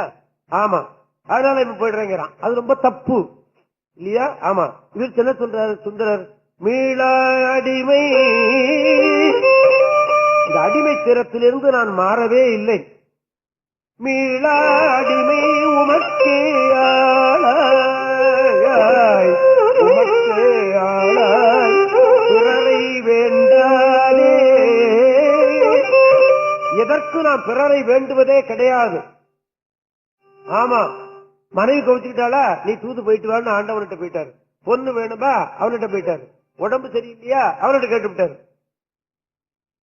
இல்லையா? ஆமா, எதற்கு இன்பத்திலையும் துன்பத்திலையும் அவன்தான் என்று எண்ணி இருந்திருக்கிறார். எல்லாரும் நாயன்மார்கள் பூராவும் அத்தனை பேர் தான் இவர் பாடியே வைத்திருக்கிறார். பிறரை வேண்டாதே அடிமை மூலாத்தி போல் உள்ளே கனன்று முகத்தான் மிகவாடி. ஒரு காலத்துல விறகு வச்சுதான் நம்ம எல்லாம் சமைச்சோம். இன்னைக்கு விறகு வச்சதுக்கு அப்புறமா அந்த மண்ணெண்ணெய் ஸ்டவ் வந்தது, அப்புறம் கேஸ் ஸ்டவ் வந்துருச்சு இல்லையா? கேஸ் ஸ்டவ் வந்துன்னா அதுல சமைச்சுக்கிட்டு இருந்தோம். அப்புறம் பாத்தீங்கன்னா குக்கர் வந்துருச்சு. இந்த ஒரு பானைக்கு வந்துட்டா. ஆமா, இப்ப அந்த அடுப்பு பத்தலைன்னு சொன்னா அப்படி புகையும் அது இல்லையா? அது கண்ணை உறுத்தும், பெரிய உபத்திரமம் இல்லையா? மூலாத்தி போல் உள்ளே கனன்று முகத்தான் மிகவாடி ஆளாயிருக்கும் அடியார் தங்கள் அல்லல் சொன்னக்கால் வாழாங்கிருப்பீர் திருவாரூரில் வாழ்ந்து போதீரே. இவருக்கு என்ன குறை? இப்போ இன்னொரு கண்ணு தெரியல இல்லையா? ஆளாயிருக்கும் அடியார் தங்கள் அல்லல் சொன்னக்கால் வாழாங்கு இருப்பீர் திருவாரூரில் வாழ்ந்து போதீரே. நீதான் வாழ்ந்து போய்யா. ஒரு கண்ணு எனக்கு கொடுக்கலன்னா நீதான் வாழ்ந்து போய, நீதான் சௌக்கியமாற. இப்ப என்ன அப்படின்னு சொல்றார் சாமிய. இப்படி சொல்றதுக்கு வேற ஒருத்தனுக்கு தைரியம் கிடையாது. ஆமா, அது இவருக்குத்தான் முடியும். அடுத்த பாட்டு, விற்று கொள்வீர் ஒற்றி அல்லேன். இந்த நிலம் ஒத்தி வச்சாச்சுன்னா அதை விற்க முடியாது, அடமானம் வச்சாச்சுன்னா நாம விற்க முடியாது. அந்த மாதிரியானா இல்ல, விற்க சுட எனக்கு புல் அதிகாரம், எனக்கு என்னை ஆளுவதற்கு உனக்கு உரிமை உண்டு. எப்படி சொல்றாரு பாருங்க, நாட்டு நடப்ப வச்சு சொல்லிவிட்டார். விற்று கொள்வீர் ஒற்றி அல்லேன் விரும்பி ஆட்பட்டேன் குற்றம் ஒன்றும் செய்ததில்லை. நல்லா படம் பிடிச்சு காட்டுறார் தன்னுடைய உள்ளத்தை. அப்படியே இந்த பாட்டுல வருது. ஆமா, குற்றம் ஒன்றும் செய்ததில்லை கொட்டையாக்கி. நான் ஒரு குற்றம் பண்ணலையா, ஏதோ அவளுக்கு ஒரு சத்தியம் பண்ணி கொடுத்தேன், அவ்வளவுதானே. உனக்கு நான் ஏதாவது தவறு பண்ணேனா சொல்லு பார்க்கலாம். கிடையாதே, நான் உனக்கு ஒரு தவறு பண்ணல. முன்னையே அதைத்தான் சொன்னார், உனக்கு ஒரு தவறு நான் பண்ணவில்லை அப்படிதான் சொல்றார் திருவொற்றியூர். அப்படி சொல்லும்போது அப்படித்தான் சொல்றார் அவர் அல்லவா. உனக்கு நான் ஒரு குற்றம் பண்ணலையே, குற்றம் ஒன்றும் செய்ததில்லை கொட்டையாக்கி. கொட்டை சொத்தை, ஒரு கண்ணு இப்ப சொத்தையா தானே இருக்கு. கொட்டையாக்கி எட்டுக்கு அடிகே எண்கள் கொண்டீர் நீரே பணி மெதுவா நீரே படிப்பட்டீர். எதற்கையா என் கண்ணை எடுத்துக்கொண்டாய்? பழி உனக்குத்தான் வந்து சேர்ந்தது தெரியுமா. நான் உனக்கு ஒரு குற்றமும் நான் செய்யவில்லை. எட்டுக்கடிகள் என் கண் கொண்டீர் நீரே படிப்பட்டீர் மற்றை கண்டான். இன்னொன்னு, இதுல ஒரு இசை நயம் சொல்றேன் உங்களுக்கு. இப்ப நான் பாடிட்டு வந்த ராகம் மத்தியமாவதின்னு அதுக்கு பேர். ஒவ்வொரு ராகத்துக்கும் ஒரு தன்மை உண்டு என்று பெரியவர்கள் எழுதி வைத்திருக்கிறார்கள் சங்கீத நூல்ல. இன்னென்ன ராகம் பாடினா இன்னென்னது நடக்கும் அப்படின்னு சொல்றாங்க. இப்போ ஒரு கச்சேரின்னு சொன்னோம்னா முதல்ல நாட்ட ராகம் பாடுறது அப்படின்னு இருக்கு. நாட்டின்னு ஒரு ராகம் அதை பாடுறதுன்னு இருக்கு. இப்ப அம்சத்வனின்னு ஒரு ராகம் பாடிட்டு இருக்காங்க. இந்த நாட்ட ராகம்னு பாடுறது கடைசியில வராது, முதல்ல தான் வரும். இந்த அம்சத்வனின்னு பாடுற ராகமும் முதல்ல தான் வரும், கடைசியில வராது. ஆனா சௌராஷ்டிரம்னு ஒரு ராகம், அதுக்கு அது அதிமங்கள ராகம்னு அதுக்கு பேர் கொடுக்கிறாங்க. அது முதல்லையும் வரும், முடிவிலேயும் வரும்.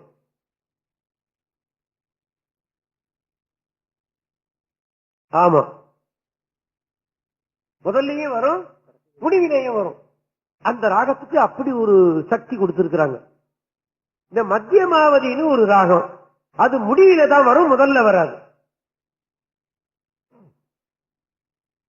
எனக்கு தெரிஞ்சு மதுரை சோமு தான் ஒரு தடவை அது முதல்ல பாடினார்.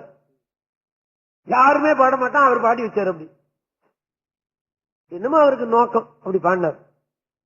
ஆக இதுக்கு பேர் மத்தியமாவதின்னு பேரு.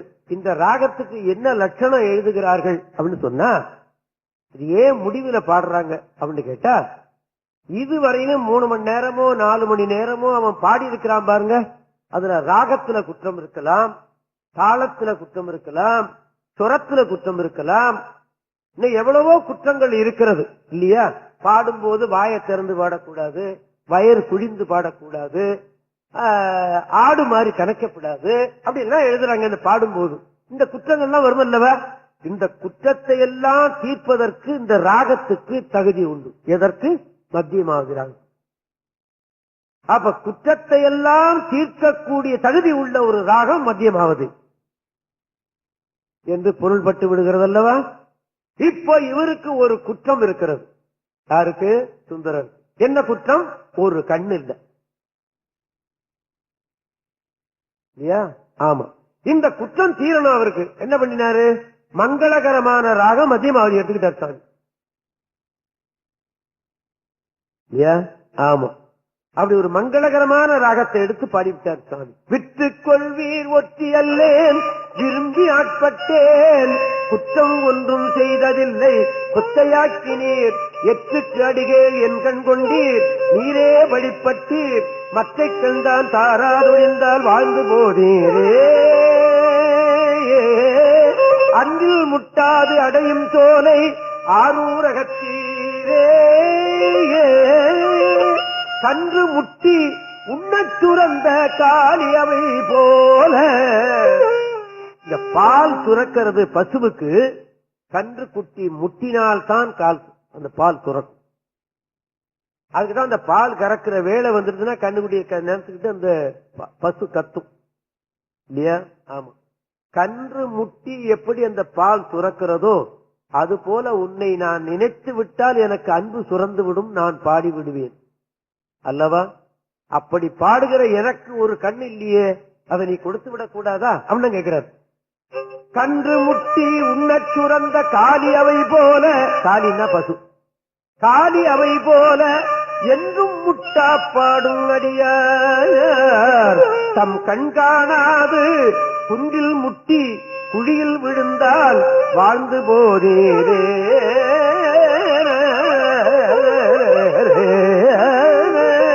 அன்றில் முட்டாது அடையும் தோலை அகத்தீரே,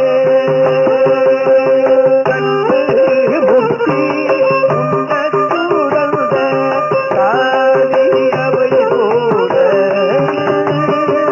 என்றும் முட்டா பாடும் அடிய தங்கள் காது குஞ்சில் முட்டி குழியில் விழுந்தால் வாழ்ந்து போதீரே.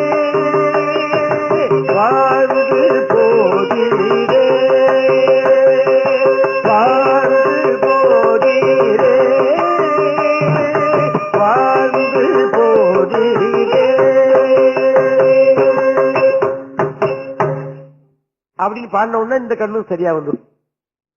வலது கண்ணும் அவர் கிடைச்சு போச்சு. அத தெய்வ சேக்கிழார் பெருமான் சீத மலர்கள் கொடுத்தருள செவ்வே விழித்து முகம் மலர்ந்து பாத மலர்கள் மேல் பணிந்து விழுந்தார். உள்ளம் பரவசமாய் இந்த வெள்ளத்தில் அழுந்தி இரண்டு கண்ணாலும் அவ்வள் புற்றில் இடையெழுந்து செடுந்தல் பவளச் சிவக் கொழுந்தின் அருளை பருகி கிடைக்கின்ற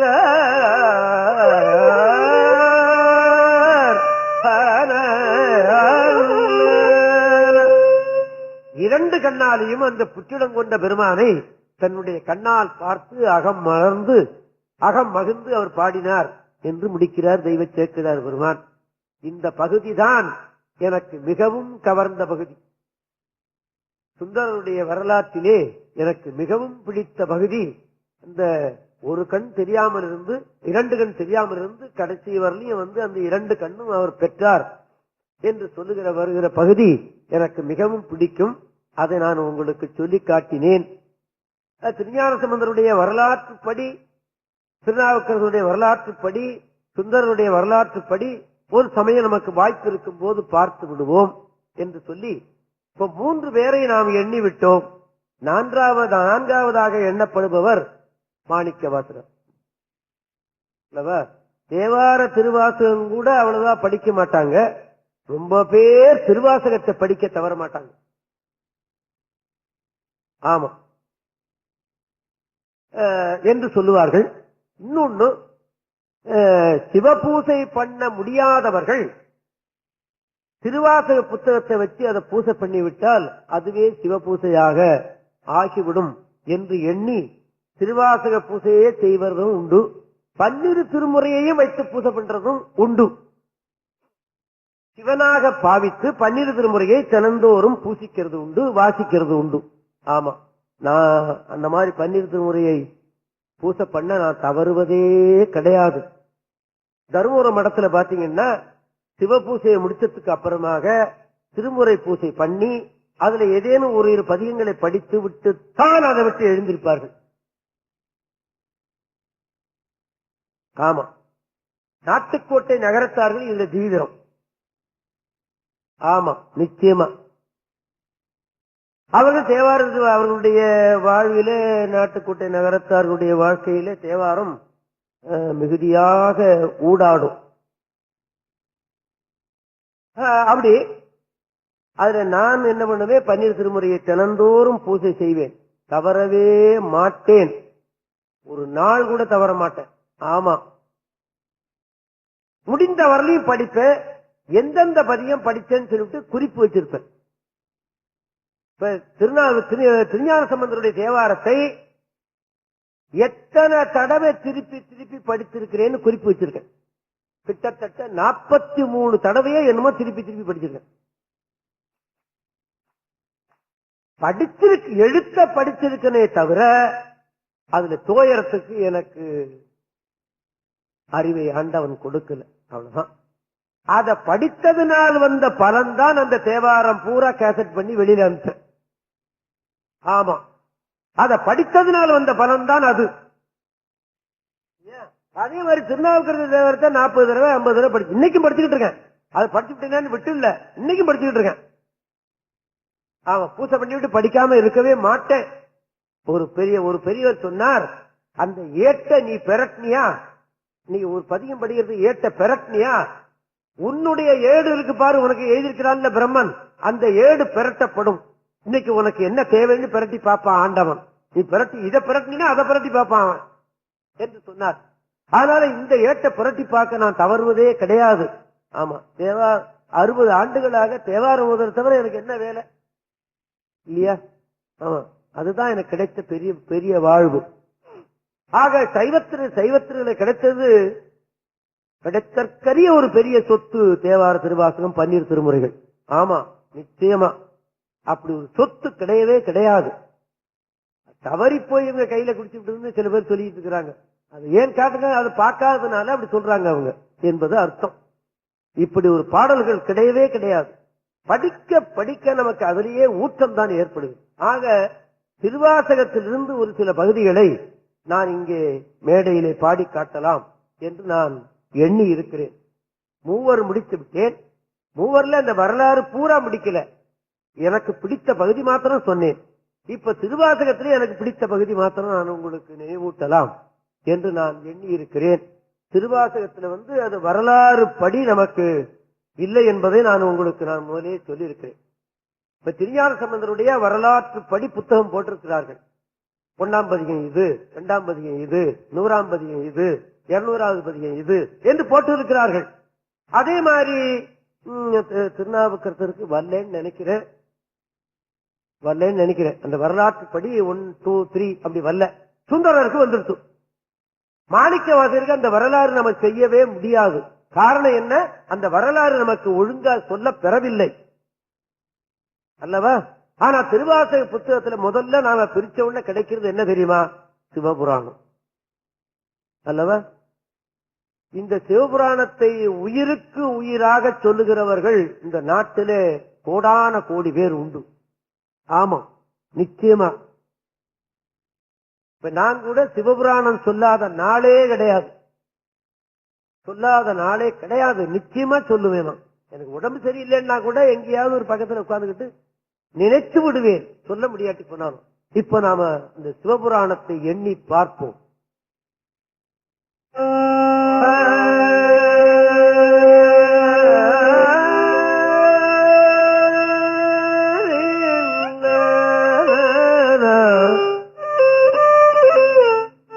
சொல்லை இரும்பிறவி சூழும் தலை நீக்கி அல்லல் அறுத்து ஆனந்தம் ஆக்கியதே.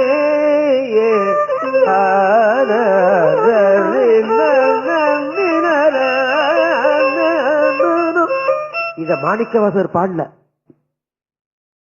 யாரோ பெரியவர் பாடி வைத்திருக்கிறார். திருவாசகத்தில் அது பதிப்பில்லாத இந்த பாட்டு வராத திருவாசகமே கிடையாது. ஆமா, யாரோ எழுதின பாடல் இது. தெய்வீகம் தொனிக்கிறது அந்த பாட்டுல. ஆமா, சொல்லை இரும்பிரவி சூடும் தலை நீக்கி அல்லல் அறுத்து ஆனந்தம் ஆக்கியதே. எல்லை மறுவா நெறியளிக்கும் வாதவூர் எங்கோன் திருவாசகம் என்னும்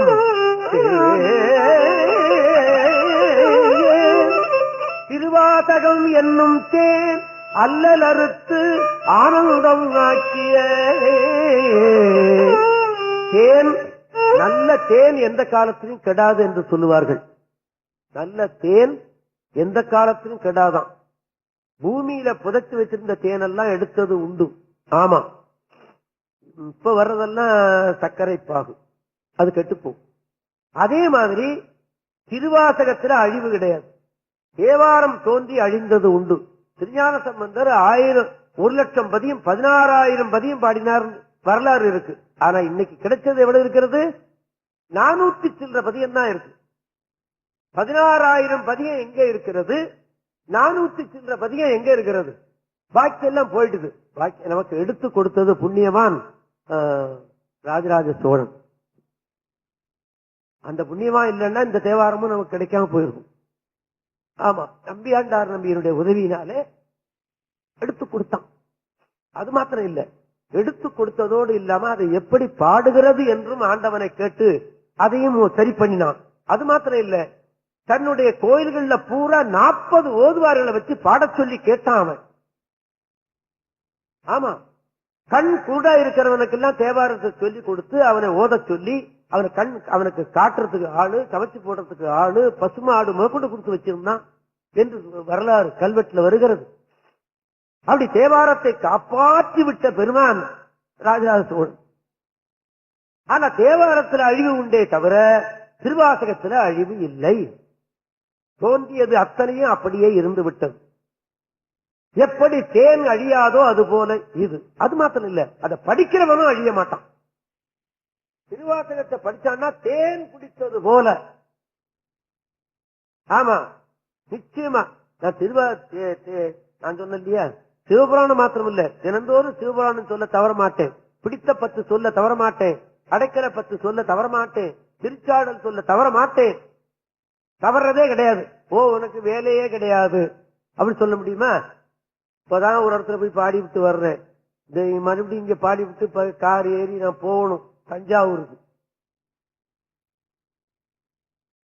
ஆமா, தலைக்கு மேல எனக்கு வேலை இருந்தாலும் இதெல்லாம் பாராயணத்துல விட்டு கொடுக்கவே மாட்டேன். அதே மாதிரி பஞ்சாட்சரம் ஒரு நாளைக்கு 1008 சொல்லவும் தவற மாட்டேன், கிடையாது.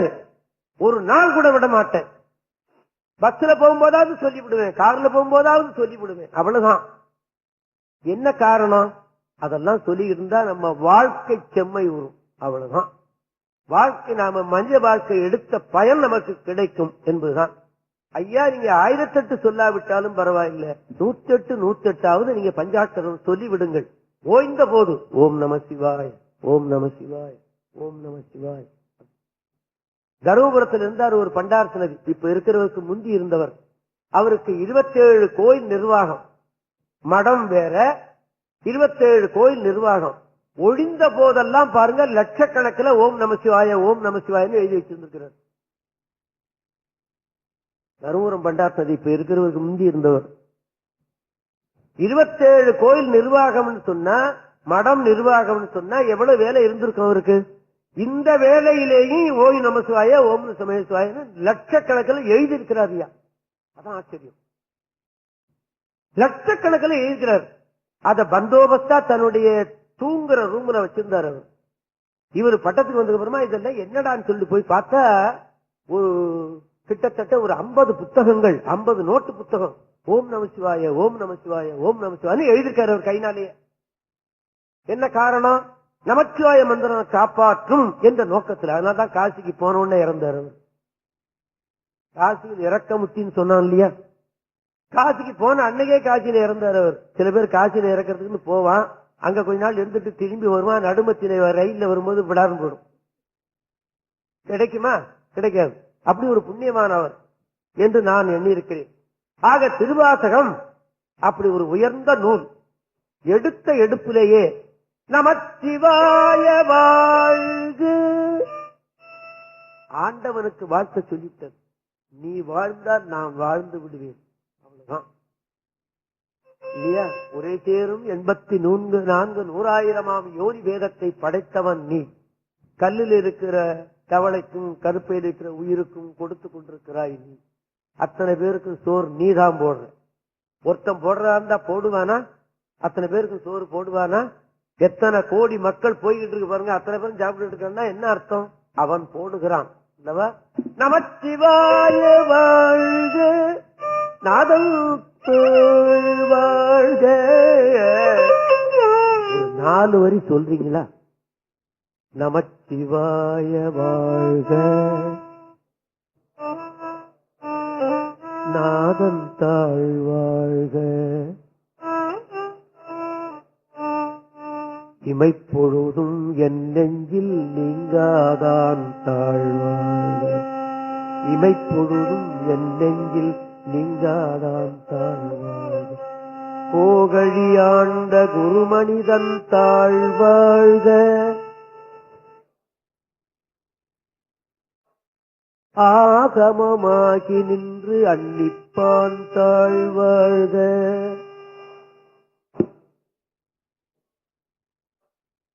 சந்தோஷம். ஆகமமாகி நின்று அன்னிப்பான் தாழ்வாழ்க,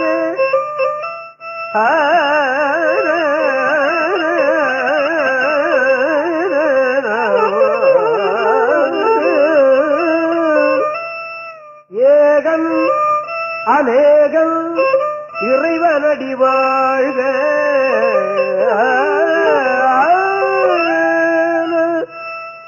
ஏகன் அநேகன் இறைவனடி வாழ்க, வேகங்கெடுத்தாண்ட வேந்தனடி வெல்க, வேகங்கெடுத்தாண்ட வேந்தனடி வெல்க, பிறப்பருக்கும் பிஞ்சகல்கள் பெய்கடல்கள் வெல்க, பிறப்பருக்கும் செய்கடல்தல் செய்கடல்கள் வெல்க புறத்தார்க்கு சேயோந்தம் பூங்கடல்கள் வெல்க கரங்குய்வார் உள்மகிழும் போன்கடல்கள் வெல்க சிறங்குய்வார் ஓங்குவிக்கும் சீரோன் கடல் வெல்க ஈசன் அடி போற்றி எந்த அடி போற்றி தேசன் அடி போற்றி சிவன் சேவடி போற்றி நேயத்தே நில்கனிமலனடி போற்றி மாயப்புறப்பருக்கும் மன்னனடி போற்றி மாயப்புறப்பருக்கும் மன்னனடி போற்றி சீரார் பெருந்துரைனம் தேவனடி போற்றி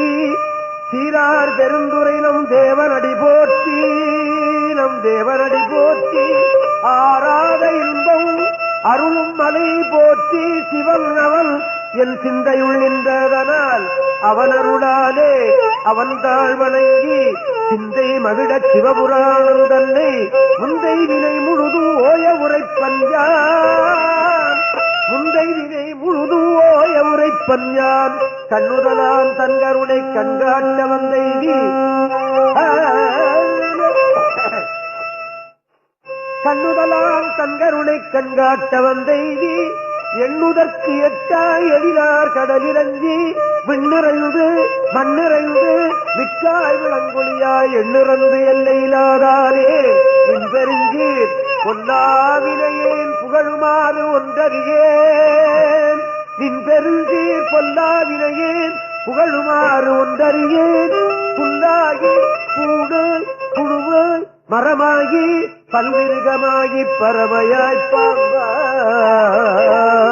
பாம்பாகி கல்லாய் மனிதராய் பேயாய் கணங்களாய் வல்லசுரனாகி முனிவராய் தேவராய் செல்லான் இந்த இத்தாவர சங்கமத்துள் எல்லா பிறப்பும் பிறந்திழைத்தேன்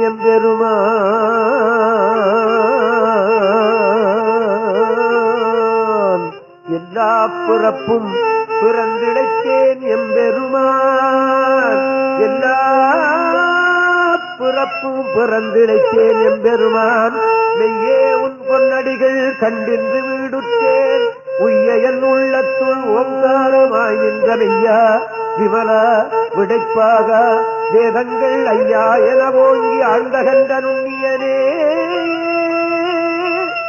வெய்யாய் தனியாய் இயமான நாம் விமல பொய்யாயினையெல்லாம் போயகல வந்தருளி மெய்ஞானமாகி விழுகின்ற மெச்சுடரே எஞ்ஞானம் இல்லாதேன் இன்பப் பெருமானே அஞ்ஞானம் தன்னை அகழ்விக்கும் நல்லறிவே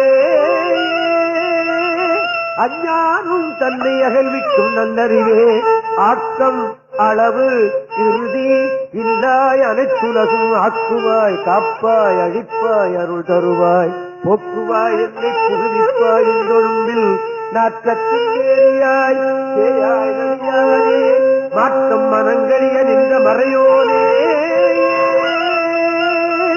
கறந்த பால் கண்ணனோடு நெய் கலந்தவர் போல பிறந்தடியார் சிந்தனையுள் தேன்கூறி நின்று பிறந்த பிறப்பருக்கும் எங்கள் பெருமான் பிறந்த பிறப்பருக்கும் எங்கள் பெருமான் நிறங்களோரைந்துடையாய் விண்ணோர்களேற்ற மறைந்திருந்தாய் எம்பெருமான் வல்வினையேன் தன்னை மறைந்திட மூடிய மாய இருளை அறம் பாவம் என்னும் அருங்கயிற்றால் கட்டி புறந்தோல் போர்ச்செங்கும் புழு அழுக்கு மூடி மலஞ்சோறு 9 வாயுக்குடிலை மலங்க புலனைந்தும் வஞ்சனையை செய்ய இலங்கு மனத்தால் விமலா உனக்கு கலந்த அன்பாகி கசிந்து உள்ளுருவும் நலந்தானிலாத சிறியேற்கு நல்கி நிலந்தன் மேல் வந்தருளி நீழ்கடல்கள் காட்டி நாயிற்கடையாய் கிடந்த அடியேற்கு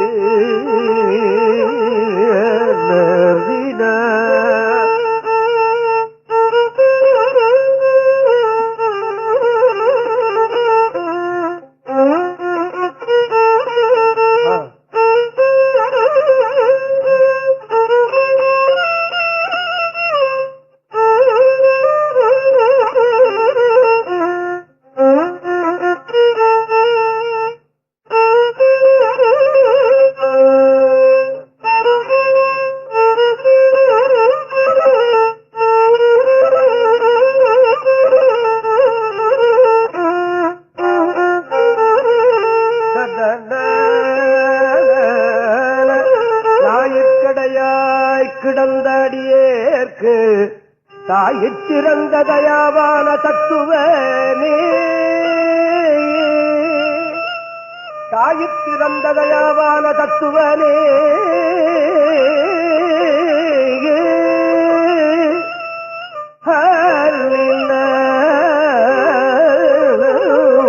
தாயிற் திறந்த தயாவான தத்துவனே மாசத்து சோதி மலர்ந்த மலச்சுடரே தேசனே சேனாரமுதே சிவபுரனே பாசமாம் பற்றறுத்து பாதிக்கும் ஆரியனே நேச அருள் புரிந்து நெஞ்சில் வஞ்சங்கட பேராது நின்ற பெருங்கருணை பெறாரே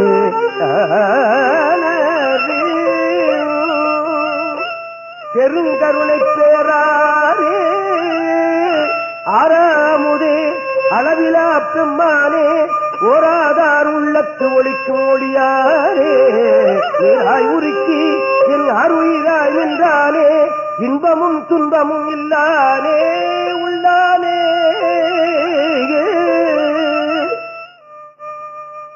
நான் கொஞ்ச வருஷத்துக்கு முந்தியெல்லாம் ஒரு வருஷத்துக்கு ஒரு தடவை திருவாசக முற்றோதல் அப்படின்னு வச்சேன். அதற்கு முந்தி திருவாசக முற்றோதல் செய்து நான் பார்த்ததே கிடையாது. ஆமா, நான் பார்த்தது இல்லைன்னு சொல்றேன், அவ்வளவுதான். அதற்கு முந்தி திருவாசகத்தை ஒரே நாள்ல அஞ்சு மணி நேரம் ஒருத்தன் பாடி நான் கேட்கல. சண்டு வேலையா இருக்கட்டும் சொல்லிட்டு ஒரு தடவை வச்சு பார்த்தேன். ரொம்பவே சந்தோஷப்பட்டாங்க. ஒரே நாள்ல திருவாசகம் பூரா கேட்கறதுக்கு எங்களுக்கு வாய்ப்பு கொடுத்தீங்க அப்படின்னு. அப்படி பல தடவை செய்துகிட்டு இருந்தேன். நான் பல தடவை செய்துகிட்டு இருந்தேன். ஒரு நாள் எனக்கு ஒரு நினைப்பு வந்தது. இவர் பிறந்த ஊர் திருவாதவூர், மதுரை கிட்ட. மாணிக்கவாசகர் பிறந்த ஊர் திருவாதவூர். வாதவூர்னா என்ன அர்த்தம்? வாயு பகவான் பூசை செய்த ஊர் அது. இவருடைய தகப்பனார் பேர் சம்புபாதாச்சாரியார். மாணிக்கவாசகருடைய தகப்பனார் பேர் சம்புபாதாச்சாரியார். திருஞான சம்பந்தருடைய தகப்பனார் பேர் சிவபாத ஹிருதயர்.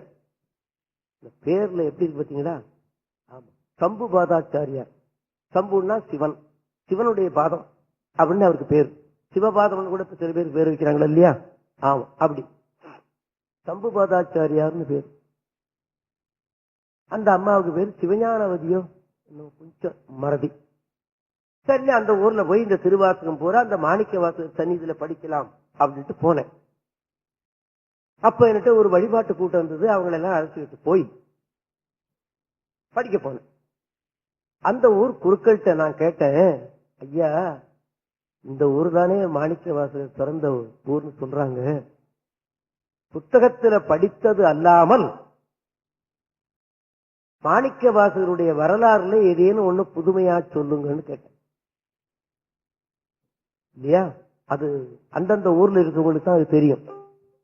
அந்த குருக்களை கேட்டேனா, மாணிக்க வாசகரை பத்தி ஒரு புத்தகத்துல வராத கருத்து ஏதாவது ஒன்று சொன்னீங்கன்னா தேவை அப்படின்னு சொல்றேன் அப்படின்ட்டு. மாணிக்க வாசகருடைய தகப்பனார் அந்த கோயில்ல பரிசாரகராக இருந்திருக்கார். பரிசாரகர்னா உங்களுக்கு தெரியும், இந்த கோயில்ல சமையல் பண்ணி சாமிக்கு நிவேத்தியம் பண்றது, நிவேத்தியம் பண்றதுக்கு கொடுக்கிறவர். இப்ப இவர் சமையல் பண்ணதான் சாமி சாப்பிட்டிருக்கான் இல்லையா?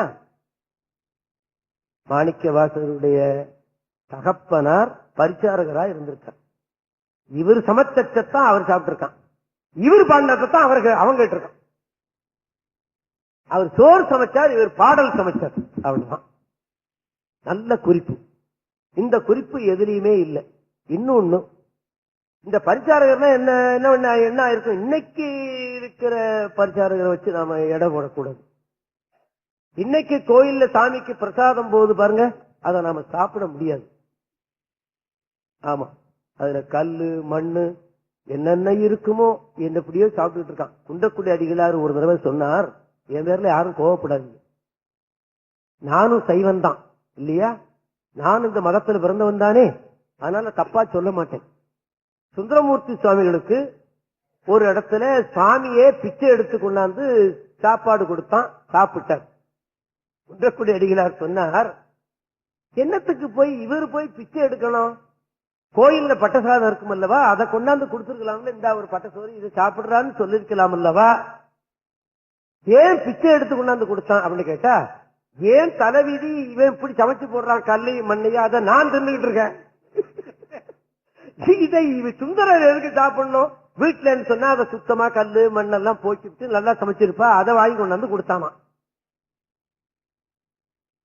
அதாவது குன்றக்குடி அடிகளாருக்கு தப்பா சொல்லணுங்கிற நோக்கம் கிடையாது.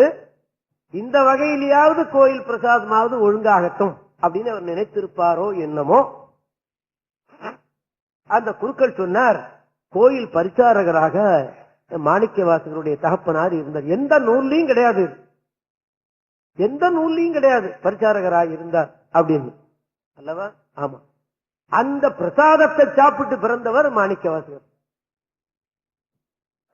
இத நான் கேள்விப்பட்டதிலிருந்து கோயில்ல எவ்வளவு மோசமான பிரசாதம் கொடுத்தாலும் சாப்பிட்டுடுவேன். அதுல கல் இருக்கு மண் இருக்குன்னு நான் பார்க்கவே மாட்டேன். ஏன்? அந்த பிரசாதத்தை சாப்பிட்டா நமக்கு கொஞ்சம் நல்ல அறிவு கிடைக்கும் அல்லவா என்பதும் நாம் எண்ண வேண்டிய ஒன்று. இடையிலே நான் உங்களுக்கு அதை நினைவூட்டினேன்.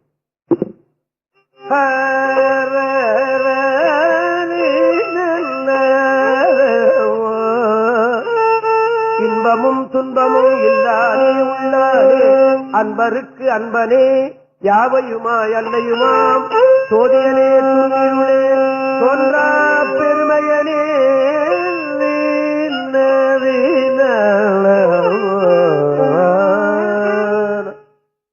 அன்பருக்கு அன்பனே யாவையுமாய் அல்லையுமாம் சோதியனே துன்னிருளே தோன்றா பெருமையனே ஆதியரே அந்தம் நடுவாகி அல்லானே இத்தன்னை ஆட்கொண்ட எந்தை பெருமானே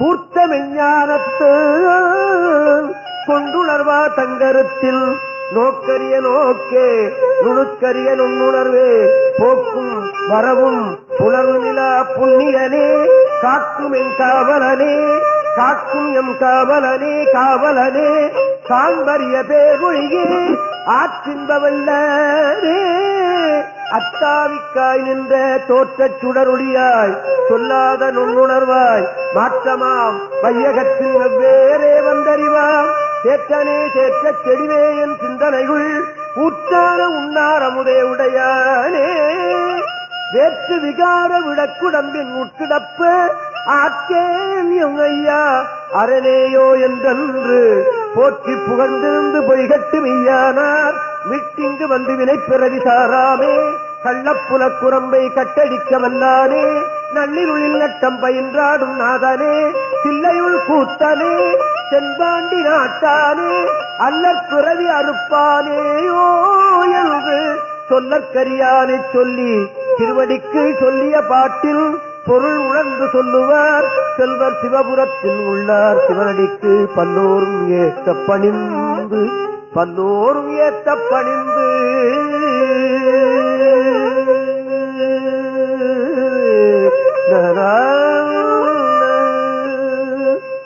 மாணிக்க வாசகர் பாட சிவபெருமானே தன்னுடைய கையினால் எழுதி கொண்டான் என்று வரலாறு. ஆமா, மாணிக்க வாசகர் பாடின திருவாசகம் அத்தனையும் சிவபெருமான் கையினாலேயே ஏட்டுச்சுவடியில் எழுதி கொண்டான் என்று வரலாறு சொல்லப்படுகிறது. அந்த ஏட்டுச்சுவடி இன்னும் பாண்டிச்சேரியிலே அம்பலத்தாடி மடம் என்று ஒன்று இருக்கிறது, அங்கே இருக்கிறதாக சொல்லுகிறார்கள். அது ஒரு வெள்ளி பேழையில வைத்திருக்கிறார்கள். ஆமா, சிவராத்திரி அன்னைக்கு 2ஆம் காலம் முடிந்ததுக்கு அப்புறமா அந்த ஓலையை எடுத்து காட்டுகிறார்கள் என்று சொல்லுகிறார்கள். அந்த மடத்துக்கு நான் பல தடவை போயிருக்கிறேன். ஆனா அந்த ஏட்டுச்சுவடியை நான் பார்த்ததில்லை. அந்த பெட்டகத்தை நான் பார்த்திருக்கிறேன். இன்னொன்னு, திருவாசகத்துக்கு பொருள் சொல்ல முடியாது என்றும் பெரியவர்கள் கருதினார்கள். இப்ப திருவாசகத்துக்கு உரையெல்லாம் கா சுப்பிரமணிய எழுதியிருக்கிறாங்க, எழுதியிருக்கிறாங்க. டாக்டர் உவே சாமநாதையருடைய குருநாதன் திருச்சிரபுரம் மீனாட்சி சுந்தரம் பிள்ளை ஆமா, டாக்டர் ஊவேயனுடைய குருநாதன் திருச்சிரபுரம் மீனாட்சி சுந்தரம் பிள்ளை. கிட்டத்தட்ட 20 ஊருக்கோ என்னமோ அவர் தலபுராணம் எழுதியிருக்கிறார். அவ்வளவு பெரிய பாண்டித்யம் படைத்தவர் அவர். திருவாசகத்துக்கு பொருள் எழுத சொன்னாராம் ஒருத்தர். சரியாகட்டும் பாக்குறேன் அப்படின்ட்டார். காரணம், எழுதக்கூடாது, எழுத முடியாது என்று அவருடைய எண்ணம். எழுத சொன்னவர் ஒரு பெரிய பணக்காரர். அவருக்கு ஒரு குதிரை வண்டி உண்டு. அதுல 2 பேரும் ஏறிக்கொண்டு திருச்சிரபுரத்திலிருந்து திருவானைக்கா வந்து சுவாமி தரிசனம் பண்ணிவிட்டு அந்த ஆற்று பாலத்துல போய் கொண்டே இருப்பார்களாம். இந்த பணக்காரர் தினந்தோறும் சொல்லிட்டே இருந்தாராம், அவருக்கு திருவாசகத்துக்கு பொருள் எழுதுங்க, பொழுது எழுதுங்கன்னு. அந்த ஆற்று பாலத்துல போயிட்டு இருக்கும் போது ஒரு தடவை சொன்னாராம் அந்த பணக்காரர் திருச்சிரபுரம் மீனாட்சி சுந்தரம் பிள்ளையை பார்த்து, உங்களை திருவாசகத்துக்கு பொருள் எழுத சொன்னேன், நீங்க எழுதவில்லை, ஏன் அப்படின்னு கேட்டாராம். இன்னொரு தடவை நீ அப்படி சொன்னீன்னா இந்த வண்டியில இருந்து கீழே குதிச்சு இந்த தண்ணியில விழுந்து நான் உயிரை விட்டுருவேன் தெரியுமா, திருவாசகத்துக்கு பொருள் எழுத முடியாது தெரியுமா, எழுத மாட்டேன் அப்படின்னாராம். தண்ணீர விழுந்து தன்னுடைய உயிரை விட்டு விடுவேன்னு சொன்ன மீனாட்சி சுந்தரம் பிள்ளை அப்ப எவ்வளவு பெருசா இதை நினைச்சிருப்பார். 20 தலபுராணம் எழுதியவர், டாக்டர் ஊவே சாமிநாதையருடைய குரு. அவ்வளவு பெரிய பாண்டித்யம் படைத்தவர் திருவாசகத்துக்கு பொருள் எழுத முடியாது என்று எழுதி வைத்து விட்டார், சொல்லிவிட்டார். இன்னைக்கு கா சுகுண பிள்ளைன்னு ஒருத்தர் இருந்தாங்க. அவங்க எழுதின உரையும் என்கிட்ட இருந்தது. திருப்பராய்த்துறையில விபுலானந்த அடிகளோ என்னமொன்னு ஒருத்தர் இருந்தவர். சமீபத்துல விபுலானந்த அடிகள் இல்ல, அவர் பேர் கொஞ்சம் மறதி. சித்பவானந்தா அவர்கள் கூட பொருள் எழுதி இருக்கிறார்கள். இன்னும் எத்தனையோ பேர் எழுதி இருக்கிறார்கள். எத்தனை பேர் எழுதியிருந்தாலும் சரி, வள்ளற் பெருமான் தன்னுடைய உயிர் நூலாக நினைத்தார் இதை. ஆமா, வள்ளற் பெருமான் தன்னுடைய உயிர் நூலாக நினைத்துதான் வான்கலந்த மாணிக்க வாசகா நின் வாசகத்தை நான் கலந்து பாடுங்கால் நற்கருப்பஞ்சாற்றினிலே தேன் கலந்து பால் கலந்து செழுங்கனி தீஞ்சுவை கலந்து என் ஊன் கலந்து உயிர் கலந்து ஒட்டாமல் இனிப்பதுவே அப்படின்னு சொன்னார். இன்னொரு பாட்டுல இந்த திருவாசகத்தை கேட்ட பறவை இனங்கள், மிருகங்கள் இதை கேட்ட உடனே மெய்ஞானத்தை உணர்ந்து உட்கார்ந்து விட்டதாக கூட எழுதி இருக்கிறார் திருவாசகம். அப்புறம் மேலை நாட்டிலிருந்து ஜியு போப் என்று ஒருவர் வந்தார். அவர் இந்த நாட்டுக்கு கிறிஸ்டியானிட்டியை பரப்பத்தான் வந்தார். அவர் பாதிரி. இதனை இங்க வந்து கேட்டார் ஒருத்தனை, உனக்கு மத நூல் எதுன்னு கேட்டார். நல்ல வேளையா போச்சு. அப்ப இருந்தவனை கேட்டார். இப்ப இருந்தவன உன்னுடைய மத நூல் எதுன்னு கேட்டா குமுதம், ஆனந்த விகடன், அதுல ஆனந்த விகடன்லயே பெண் ஒண்ணு வந்திருக்காது, என்னது ஜூனியர் அப்படின்னு சொல்லியிருப்பான். அப்ப இருந்தவன் என்ன சொன்னா, எனக்கு உயிர் நூல் திருவாசகம்னு சொன்னானா. அப்படியா, திருவாசகம் அவர்கள் உயர்ந்த நூலா அப்படின்னு சொல்லிட்டு தமிழ் படித்து விட்டு இந்த திருவாசகத்தை எடுத்து படிச்சானா. படித்த போது நமச்சிவாய வாழ்க நாதந்தாள் வாழ்க, ஓ சரி அவருடைய கடவுளை வாழ்க என்று வாழ்த்தி இருக்கிறார் அப்படின்னு சொல்லிவிட்டு அடுத்த வரி படித்தாராம் அந்த ஜியு போப். இமைப்பொழுதும் என் நெஞ்சில் நீங்காதான் தாழ். மை காட், முடியுமா அப்படின்னு கீழே வச்சானா. இமைப்பொழுதும் கூட என்னுடைய நெஞ்சை விட்டு அகலாத கடவுள் அவன் அப்படின்னு இருக்கிறாரே, இது முடியுமா? இது எப்படி முடிந்தது அவருக்கு அப்படின்னு கீழே வச்சுட்டானா அந்த நூலை என்று சொல்லுகிறார்கள். அப்படி போற்றுதலுக்கும் பூசை செய்வதற்கும் உரிய நூல் திருவாசகம். அவரை ஆட்கொண்டான் என்று வருகிற பகுதி நாம் எண்ணி பார்ப்போம். திருப்பள்ளி எழுச்சி என்று ஒரு நூல் அதுல காணப்படுகிறது. அதற்கு என்ன எழுதுகிறார்கள்?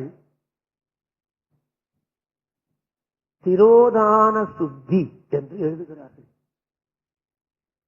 உன்னுடைய மல அழுக்கு போய்விடும் இதனை நீ படித்தால். என்று அர்த்தம் என்று சொல்லுகிறார்கள்.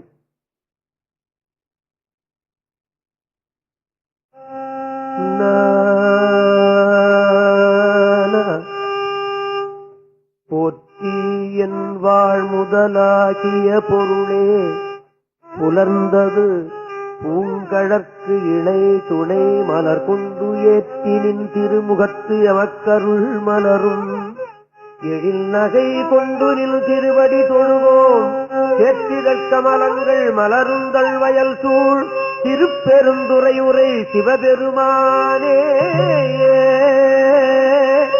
திருப்பெருந்துறை உரை சிவபெருமானே ஏற்றுயர் கொடியுடையாய் என்னை உடையாய் எம் பெருமான் பள்ளி எழுந்தருளாயே பள்ளி எழுந்தருளாயே பள்ளி எழுந்தருளாயே. முந்திய முதல் நடு இறுதியும் நானாய் மூவரும் அருகிலர் யாவர் மற்றறிவார் பந்தனை விரலியும் நீயும் நின்னடியார் படங்குடில் தோறு எழுந்தருளியவரே செந்தடல் புரை திருமேனியும் காட்டி அவருடைய திருமேனியை காட்டினான் என்று வருகிற பகுதி இந்த திருப்பள்ளி எழுச்சியில வருகிறது. செந்தடல் புரை திருமேனியும் காட்டி திருப்பெருந்துறையுரை கோயிலும் காட்டி அந்தணனாவதும் காட்டி வந்தாண்டாய் ஆரமுதே பள்ளி எழுந்தருளாயே. முந்திய முதல் நடு இறுதியும் ஆனாய் மூவரும் அருகிலர் யாவர் மற்றறிவார் பந்தனை விரலியும் நீயும் நின்னடியார் பழங்குடில் தொரும் எழுந்தருளிய பரனே செந்தடல் புரை திருமேனியும் காட்டி திருப்பெருந்துறை உரை கோயிலும் காட்டி அந்தணனாவதும் காட்டி வந்த ஆண்டாய் ஆரமுதே ஆரமுதே பள்ளி எழுந்தருளாயே பள்ளி எழுந்தருளாயே பள்ளி எழுந்தருளாயே.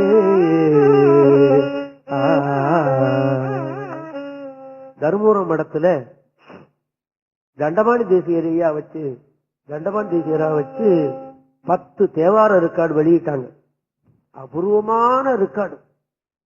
தேசியரையா கூட இனிமே பிறந்து வந்தா கூட அப்படி பாட முடியாது. அப்படி பாடி இருந்தார்கள். அந்த மாஸ்டர் காப்பிய அவர்களும் காப்பாற்றவில்லை, கம்பெனிக்காரனும் காப்பாற்றவில்லை, கிடைக்காமல் போய்விட்டது. இப்போது என்ன பண்றது? சைவம் அப்படி இருக்கிறது. தண்டவான் தேசியர் இப்ப கூப்பிட்டா வருவாரா? வரமாட்டார். தமிழ் பாட்டு சொல் இனிமே ஒருத்தர் சொல்ல முடியாது. இப்படி சொல்லியிருந்தாரா? அதுக்கு மாஸ்டர் கிடைக்காம போச்சு. தருமபுரம் மடத்திலையும் அதை காப்பாற்றாமல் விட்டு விட்டார்கள். எச்சவியில எடுத்தார்கள், அவனும் காப்பாற்றாமல் விட்டு விட்டான். இப்ப தேடுகிறார்கள், கிடைக்குமா? கிடைக்காமல் போய்விட்டது. அப்புறம் மறுபடியும் என்ன பண்ணார்கள்? திருவம்பாவை திருப்பள்ளி எழுச்சி எடுத்தார்கள். அதையும் அப்படி விட்டு விட்டார்கள். அதுதான் ஆச்சரியம். என்ன காரணம் அப்படின்னு கேட்டா, சிவன் நினைக்கிறான் போல் இருக்கு, இது போர்மடா, கொஞ்ச காலத்துக்கு உழவுனா போறோம், அப்புறம் விட்டு விடாத அப்படின்னு நினைக்கிறான் போல் இருக்கு. அவ்வளவுதான். அதுக்கும் மாஸ்டர் காப்பி இல்லாம போச்சு. அதுல திருப்பள்ளி எழுச்சி நான் பாடியிருந்தேன். அந்த திருப்பள்ளி எழுச்சி தான் என்னை நாட்டுக்கு அறிமுகப்படுத்தி வைத்தது முதல்ல அல்லவா. அற்புதமான பாடல்கள். இரவு 2 மணிக்கு எழுந்திருப்பேன் நான்.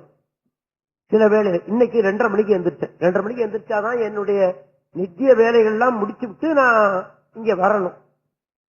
காலையில 8-9 மணிக்கு நான் கந்தகோட்டத்துல பாடணும், அதுக்கு வந்தேன். அப்புறம் இங்க வரணும். அதுக்காக சிவபூசையும் விடுவதற்கு இஷ்டமில்லை, பஞ்சாட்சரம் சொல்லுவதை விடுவதற்கு இஷ்டமில்லை, திருமுறை பூசதை செய்வதையும் விடுவதற்கு இல்லை. எல்லாத்தையும் செய்துவிட்டு வரணும். அப்படி 2:30 மணிக்கு எந்திரிக்கும் போது தூக்கம் கலக்கம் போகுமா? போகாது. இந்த திருப்பள்ளி எழுச்சியை பாடினா அந்த தூக்கம் தானே ஓடி போகும்.